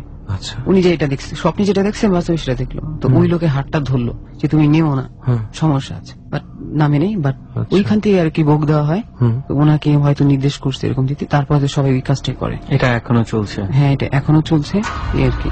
আর আপনার তো কোন রকম কোনো প্রবলেম হয়নি, তাই না, ওই পুকুরে হাত পা ধোয়া? না, আমি ওটা দেখে আমি ধুইনি আর কি। আচ্ছা আচ্ছা। আর অ্যাকচুয়ালি কি আমি যখন এই কাজটা করছি 2010-এর 15 জানুয়ারি, তখন থেকে আমি যেখানে যাই, যেখানে রাত্রেও থাকি, বাট সেই বাড়িতে কি হচ্ছে পরের দিন সকালে আমি আর কি বলতে পারি, নিজেই বলতে পারেন? নিজেই বলতে পারি পরের দিন সকালে, বাট যখন সাথে সাথে তখন না, রাত্রে থাকার পর রাত্রে আমি এটা, মানে আমি বলতে চাইছি, এখন যদি আপনি আমার সাথে গিয়ে আমার বাড়িতে থাকেন, তাহলে কালকে আপনি বলতে পারবেন আমার বাড়িতে কি কি হয়েছিল না হয়েছিল? এটা আমি এখন বলতে পারতেছি না, কিন্তু রাত্রে বলা থাকার পর সকালে বলতে পারবো এরকম কিছু। মানে কোন জায়গায় আপনি কোন একটা রাত্রে পরের দিন যায় বলতে পারেন যে কি হচ্ছে। আমি জানি না এটা কতটুকু আদৌ পসিবল বা কতটুকু আদৌ পারেন কিনা, এটা হয়তো বা কোনো একটা সময় যদি কখনো প্রমাণ করা সম্ভব হয় আমরা একবার চেষ্টা করে দেখতে পারি যে আজকে রাতে আমরা যেই জায়গাটাতে আছি, যেই জায়গায় আমরা ঘটনা শুনছি, তো এখানে কি হয়েছে কিনা পরবর্তীতে যদি আমরা জানতে পারি আপনার কাছে, তাহলে হয়তো বা আমরা বুঝতে পারবো।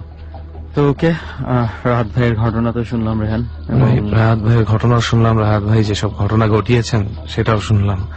তো আমার কথা হচ্ছে যে ওনার স্টোরিতে আমরা বেশ কয়েকটা সুইসাইড এবং সুইসাইড অ্যাটেম্পট পেয়েছি। তো একটা জিনিসই রিকোয়েস্ট থাকবে লিসনারদের কাছে, do not take it as an inspiration, this is not the way. আমরা শেষ পর্যন্ত দেখব, এই চেষ্টাটা আমরা করব না। আমার মনে হয় রাহাত ভাই এটাই বলবেন। বড় কথা হচ্ছে আমি যেটা করছি সেটা যেন কেউ না করে, কারণ ধরে আমার রাগ অ্যাকচুয়ালি অনেক বেশি, রাগের কারণে অনেক ক্ষতি হয়ে যায়, তো এই ক্ষতিটা যেন কেউ না। সবচেয়ে বড় কথা আপনি নিজে এটা বলে দিয়েছেন, এটা খুবই ভালো হয়েছে শ্রোতাদের জন্য। আর আমি মনে করি যে কেউ সুইসাইড বা এই ধরনের অ্যাটেম্প নেওয়াটা এটা সম্পূর্ণ কাপুরুষতারই কাজ। হয়তো ইচ্ছাকৃত ভাবে করি নাই, আমি একটা ফাইজলামি টাইপের করতে গেছি, কিন্তু এটা বাস্তবে সিরিয়াসলি হয়। রাইট, অনেকে এটা ইমোশনালি এভাবে নেয় যে এটা চিন্তা করে যে আমার মৃত্যুটা দেখে হয়তো আমার আশেপাশের মানুষ খুব কষ্ট পাবে, তখন আমি একটা প্রতিশোধের মতো নিতে পারবো। কিন্তু সত্যি কথা বলতে কি, একটা মানুষ যখন চলে যায় না, তখন আর কেউ বেশি দিন মনে রাখে না। সে যত আপনই হোক না কেন, আলটিমেটলি সেই মানুষটারই চলে যাওয়া হয়, জীবনটা তারই ক্ষয় হয়, আর কিছু হয় না। ওকে, আমরা চল, আরো একজন আছে, এবার তার ঘটনার দিকে চলে যাই। ওকে, ডর নিয়ে আবারও আমি আর সুমন্ত আছি সবসময়, আর ডরে সবসময় অতিথি থাকেই।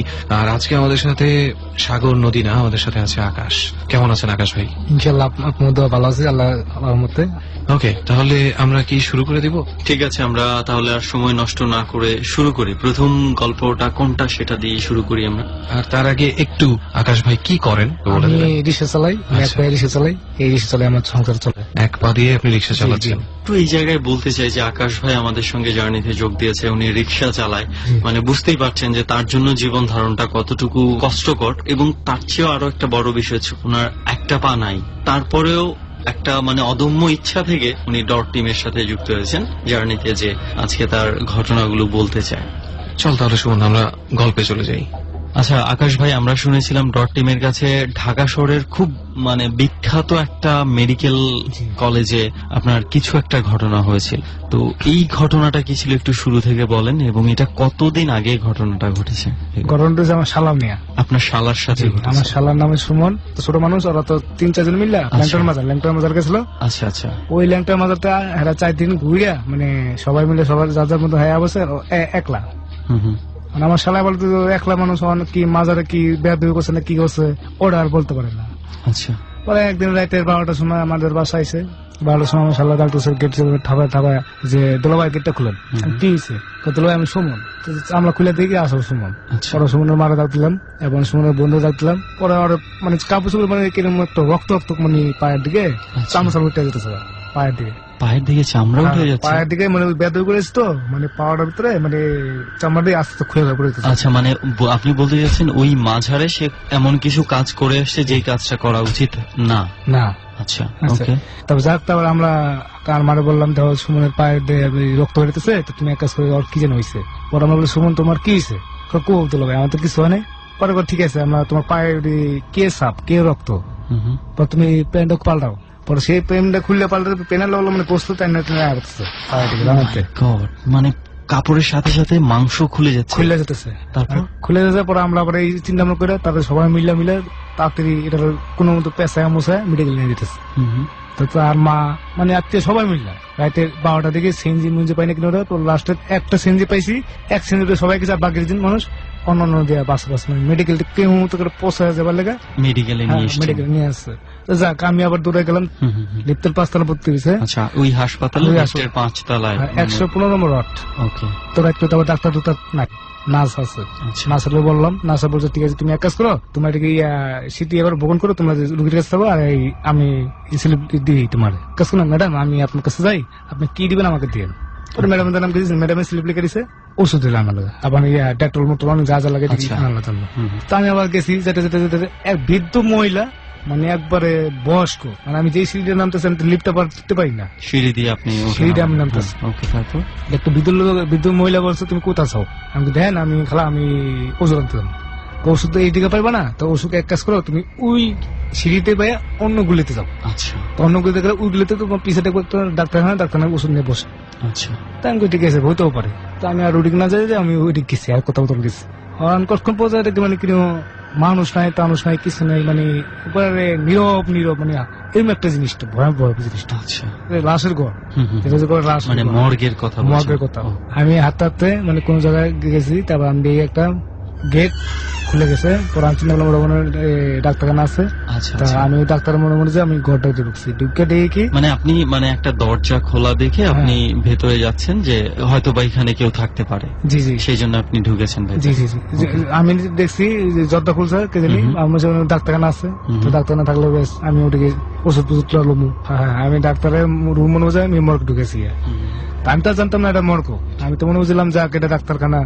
তাতে ভাবছিলাম যে কি গেট খুলে পর দুনিয়ার কান্না কানি চারুকটা হইচই আপনি ওই মর্গের ভেতরে যেই ঢুকলেন, মানে আপনি ঢুকে মনে হচ্ছে যে চতুর্দিকে কান্নার শব্দ পাচ্ছেন? জি জি জি, চতুর্দিকে কান্নার শব্দ পাচ্ছি। তো আমি আবার দেখি লাশ আর লাশ।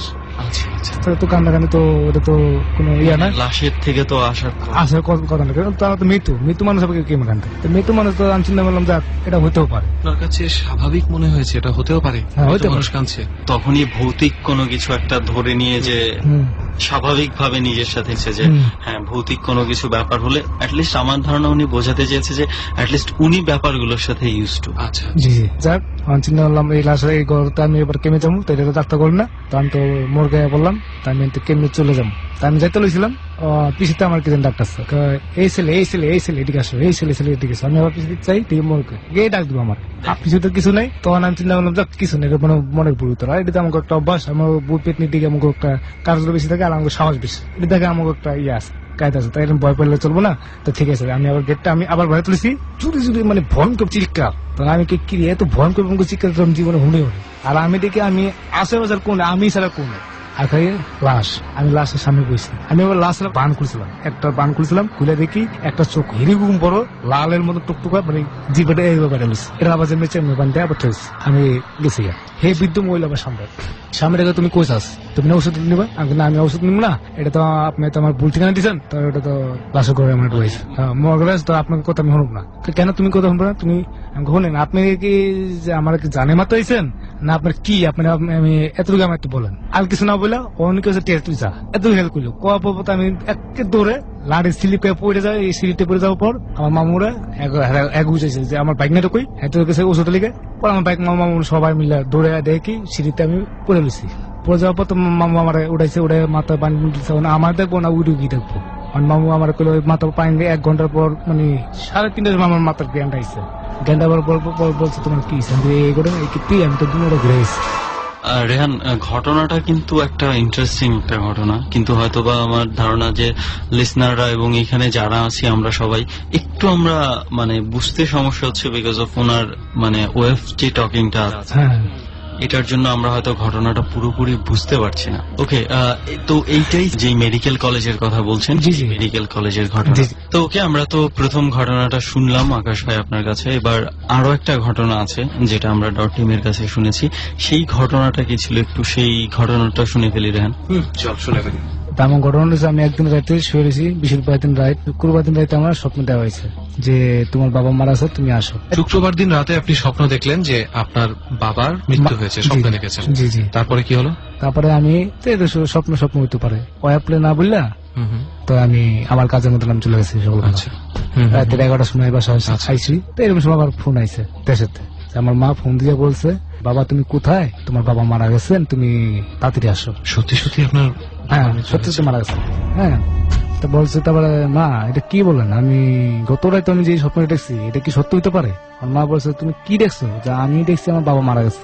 সত্যি বাবা তুমি যেদিকে আসো তুমি তাড়াতাড়ি আসো, যে এই রাতে আসো, তুমি না আসলে তো লাস্টটা খবর হইব না। মানে তোমার বাবা মরার আগে বলছে যে আমার ছেলেটা তুমি 1 নজর দেখতে যান, আজ যদি ছেলেটার নজর না দেয় আমরা 1 মুঠের হাতে মাটি দেওয়ার জন্য আমার পরে প্রথম আছে এটা বলছিল। 1 মুঠ আপনার হাতের মাটি যেন প্রথমে পড়ে, এটাই আমার বাবা বললে মারা গেছে আমার কাছে। আমার বউরে বলছিল শোনো তুমি আমার বাচ্চাটা নিয়ে তুমি শুয়ে থাকো, টেনশন মেনশন করো না, আমি বাবার খবর দেবো, আমি 2-3 মিনিট আমি এসে পড়বো।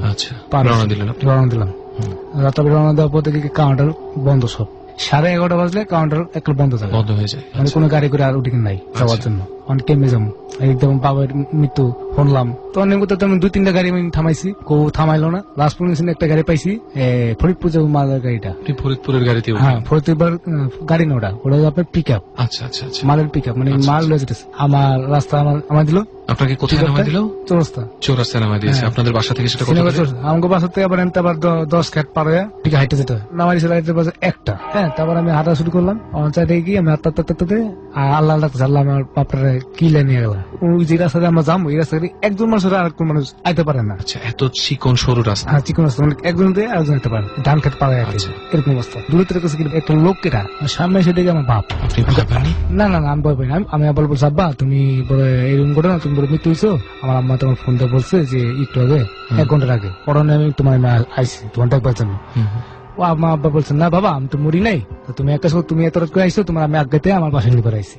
আচ্ছা তোমার মা এটা সদান করছে তুমি চলো। আমি ভাবছিলাম ঠিক এটা হইতেও পারে মা মানে দেখে নেই অনেকদিন ধরে দেখে না এই জন্য হইতেও পারে আনানোর জন্য এই ধরনের একটা দুষ্টামি করেছে। হ্যাঁ দুষ্টামি করছে আমি এটা ভাবছিলাম। আব্বার আব্বা তুমি এক কাজ করো আমি আগে যাই তুমি পিছিয়ে থাকো। আমার আব্বা কয় না তোর কিছু সমস্যা নাই আমি আগে যেতেছি তুই আমার পিছিয়ে পিছিয়ে তা আমি যেতেছি আগে যেতেছি। আমার বাবা কিন্তু স্যান্ডেল পিনতো পিনাই যে তাই কি আমার বাবার কোনো জুতা নাই খালি পায়। তাই আমি ভাবছিলাম যে খালি পাবো না আজকে মানে জায়গা মিডল না হয়ে যায় কাছে যেতেছি 2 বাড়ি পালাইলাম আমার পাশে। আমার বাড়ির সাথে মানুষের অনেকজন হয়েছে কথা এটা আমি শুনতেছি কানে।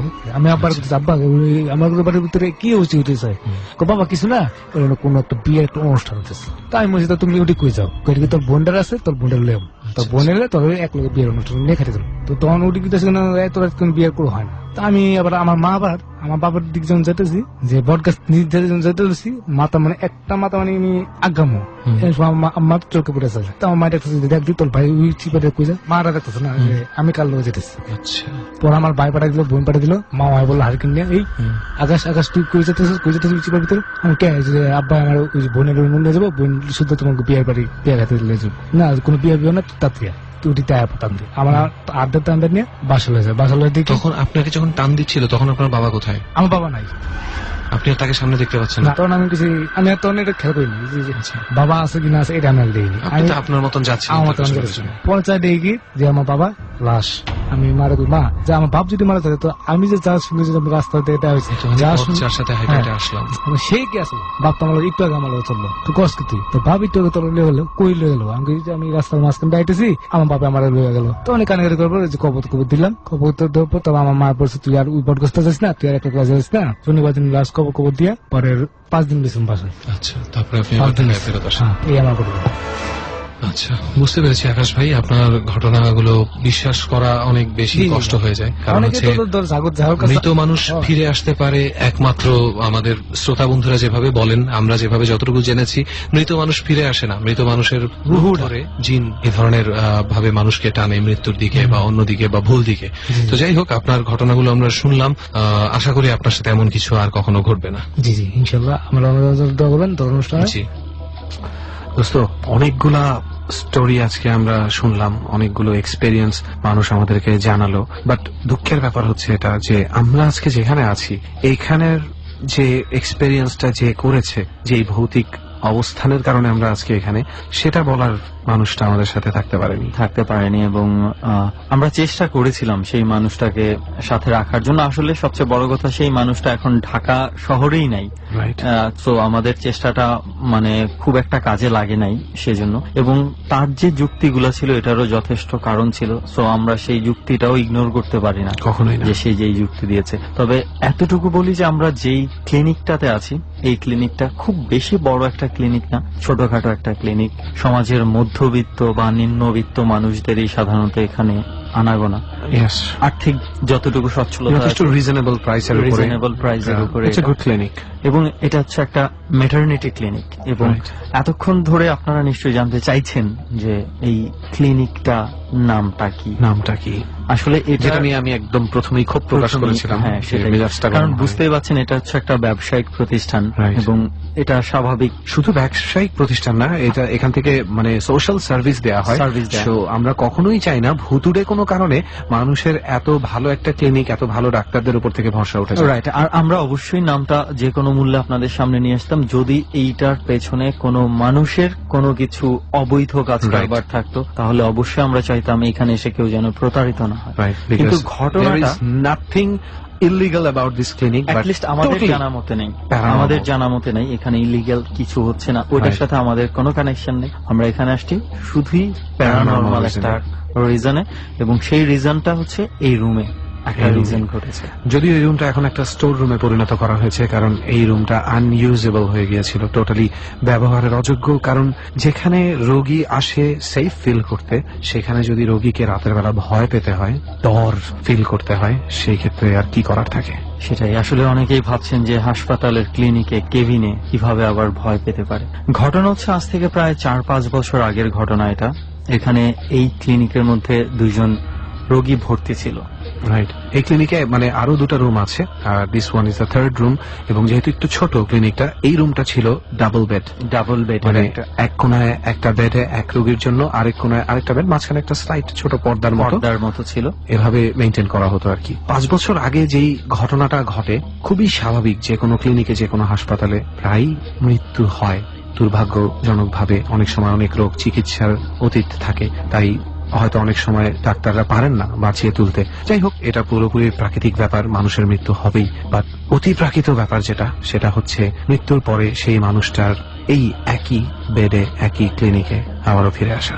রাইট, ঘটনাটা হচ্ছে এমন যে 2জন পাশাপাশি বেডে ছিল এই রুমের মধ্যে। একটা রোগী যখন মারা যায়, আরেকটা রোগী যখন থেকে যায়, ওই রোগীটা মারা যাওয়ার ঠিক 1 থেকে 2 দিন পরেই তখনও বেডটা ফাঁকা ছিল, কিন্তু এই রোগী এবং এই রোগীর সাথে যারা অ্যাটেন্ডেন্স ছিল তারা কিন্তু টের পেত ওই বেডের মধ্যে রাতের বেলা অ্যাক্টিভিটিস। এবং সবচেয়ে বড় বিষয় হচ্ছে যে এই অনেক সময় কিন্তু বেড খালি থাকলে কিন্তু হাসপাতালে রোগীর আশেপাশে যারা আছে তারা একটু ওই বেডটা ব্যবহার করে একটু শুয়ে থাকলো, যেহেতু পর্যাপ্ত জায়গা থাকে না। তো একজন রোগীর সাথের লোক থাকতে গিয়েছিল, কিন্তু সে রাতের বেলা মানে টের পেল যে ওই বেডের মধ্যে সে একা না, someone else is there. Right. তারপরে থেকে আস্তে আস্তে মূলত ঘটনাটার সূত্রপাত। ইনফ্যাক্ট প্রথম দিন মানুষটা ওই জিনিসটাকে তেমন একটা আমল দেননি। সে তার কথা অনুযায়ী সে অস্তিত্বটা টের পেয়েও সে ঠিক পাত্তা দেয়নি। পাত্তা না দিয়ে সে বরং তার রোগীকে আরো ভালোভাবে অ্যাটেন্ড করার জন্য তার রোগীর পাশে গিয়েই রাতটা কাটিয়ে দেয়। কিন্তু মজার ব্যাপার হচ্ছে, পরের দিন রাতে যখন আবার সে ঘরে ঢোকে, তখন যেটা দেখে সে প্রচন্ড ভয় পায় সেটা হচ্ছে আতঙ্কিত চোখে স্বয়ং রোগী তাকিয়ে আছে পাশের বেডের দিকে। যে তাকানো দেখেই সে ভয় পেয়ে সাথে সাথে তাকায়, কিন্তু তৎক্ষণাৎ কিছু দেখতে না পেলেও বাথরুমের দরজাটা অনেক জোরে বন্ধ হয়ে যাওয়ার শব্দটা সে পায়, এবং তখনই হাসপাতাল থেকে এই বেড থেকে সরিয়ে পাশের রুমে নিয়ে আসা হয়। এবং প্রথমে ভাবা হয়েছিল এই রোগীটার কোনো মানে সে পাশের রোগী যেহেতু মারা গেছে, মানসিক ভাবে একটা সে ভয় পেতে পারে, তো নতুন যে রোগী তাদেরকে এই রুমটা দেয়া হলো। কিন্তু দুর্ভাগ্যজনক ভাবে দেখা গেছে যে নতুন যারা জানেও না এই রুমে একটা রোগী মারা গেছে, তারাও সেম ঘটনা অনুভব করতে লাগলো। এক্স্যাক্টলি। এবং যেহেতু পরের বারের যারা এসেছে, পরে অনেকবারই ট্রাই করা হয়েছে, এখানে বিভিন্ন রোগীকে প্লেস দেওয়া হয়েছে, যেহেতু এটা হাসপাতালের অংশ, কিন্তু শেষ পর্যন্ত অনেকে না বলে, অনেকে বলে এই রুমে আর থাকতেই পারেনি। কোনো না কোনো ভাবে তাদেরকে রুম চেঞ্জ করতেই হয়েছে। এবং সবারই একটাই কথা, কোনো এক মহিলাকে তারা এই বেডের আশেপাশে থাকতে, শুয়ে থাকতে, বসে থাকতে, বাথরুমে যেতে কিংবা কান্না করতে দেখে। মানে দেখা গেছে যে এই রুমটা মানে সে ইউজ করছে, বিভিন্ন ভাবে রুমটাকে ইউজ করছে। তো এমন ঘটনা এত ফ্রিকুয়েন্টলি ঘটতে থাকে যে কোনো রোগী আর এই রুমে থাকতে চায় না। এবং আমরা যার কাছ থেকে শুনেছি তার ভাষ্য মতে ব্যাপারটা এত স্বাভাবিকভাবে ঘটে যে যদি সে হঠাৎ করে দেখতো 12টা 12:30 সময় ঢুকে যে আছে, যে কেউ ভাববে যে আরেকজন রোগী থাকতেই পারে, যেহেতু ডাবল বেড কেবিন। কিন্তু ভয়টা তারা তখন পেয়েছে যখন সারা রাত ঘুমিয়ে থাকার পরে রাত 3টার সময় যদি ঘুম ভেঙে হঠাৎ করে দেখে যে পাশের বেডে কেউ একজন জাস্ট বসে আপনার দিকে তাকিয়ে আছে, তাহলে what do you feel? I don't know. I'm just sorry যে এখন ওই বেডগুলো এখানে রাখা নেই, তাহলে আমি একটু ওই বিছানাটা দিয়ে তাকাতাম, দেখতাম। আসলে বেডগুলো আর অস্তিত্বই নেই, বেডগুলো অনেক নষ্ট হয়ে গেছে, ঝং ধরে এগুলো ফেলে দেওয়া হয়েছে। এবং এই ঘটনাটা আমরা যার কাছ থেকে শুনেছিলাম সে এই হসপিটালেই কাজ করত এবং একটা পর্যায়ে সে এখান থেকে কাজ ছেড়ে চলে যায়। তার কাছ থেকে আমরা মূলত এই সন্ধানটা পেয়েছিলাম এবং হাসপাতাল কর্তৃপক্ষের সাথেও আমরা কথা বলেছি। তারা আমাদের খুব রেস্ট্রিকশনের মধ্যে আমরা তাদেরকে বিভিন্ন কন্ডিশন মেনে রাজি করিয়েছি। জাস্ট আমাদের যেই অতিথিরা রয়েছে তারাই মাত্র শুধু দেখতে পেয়েছে এই রুমটার কি অবস্থা। তবে এখন এটার হাসপাতালের একদম একটা স্টোর রুমে পরিণত হয়ে গেছে। সো এটা রোগীদের জন্য ব্যবহার করা হয় না এবং মনে হয় না ভবিষ্যতেও কখনো করা হবে বা কেউ করার সাহস পাবে। বিকজ দেয়ার ইজ সামথিং, এই রুমের মধ্যে কিছু একটা আছে, আমি জানি, আমরা সবাই ফিল করছি। তোকে সেটাই বলতে যাচ্ছিলাম যে আমরা এই কয়েকজন ছাড়া হয়তোবা উনি এখনো আছে। আই নো তুই ফিল করছিস, এটা বুঝতে পেরেই বললাম যে সামথিং ইজ দেয়ার। যাই হোক, আর এই রুমের ভিতরে আর থাকার আমাদের সময়ও নেই। জানি না সময় থাকলেও থাকার সাহস হতো কিনা বা থাকতাম কিনা, বাট আমার মনে হয় এখন আমাদের চলে যাওয়াটাই বেটার। রাইট, ডর মানে ভয়। বিদায় নেবার সময় হয়েছে আজকের মতো। শেষ করছি আমরা ডরের 51তম পর্ব। আমরা বিশ্বাস করি ভয়ের অস্তিত্ব পৃথিবীতে আছে। আমরা বিশ্বাস করি বিজ্ঞানকে, যে বিজ্ঞান ভয়ের অনেক কিছুকেই আজ পর্যন্ত সমাধান দিতে পারেনি। যা অযৌক্তিক তারও একটি গ্রহণযোগ্যতা মানুষের মনে আছে। আমরা শুধু এই অনুভূতিটাকে নিয়ে আপনার সঙ্গে কিছুটা সময় ছিলাম। ভালো লাগলে কিংবা কিছুটা বলতে চাইলে আপনিও যোগ দিতে পারেন আমাদের সাথে। 09613892 এই হচ্ছে আমাদের নাম্বার। আজকের মতো আমি আরজে কিবরিয়া, আমার অনুষ্ঠান ডট থেকে সুমন, রেহান এবং সাউন্ডে লোবানের পক্ষ থেকে শুভরাত্রি।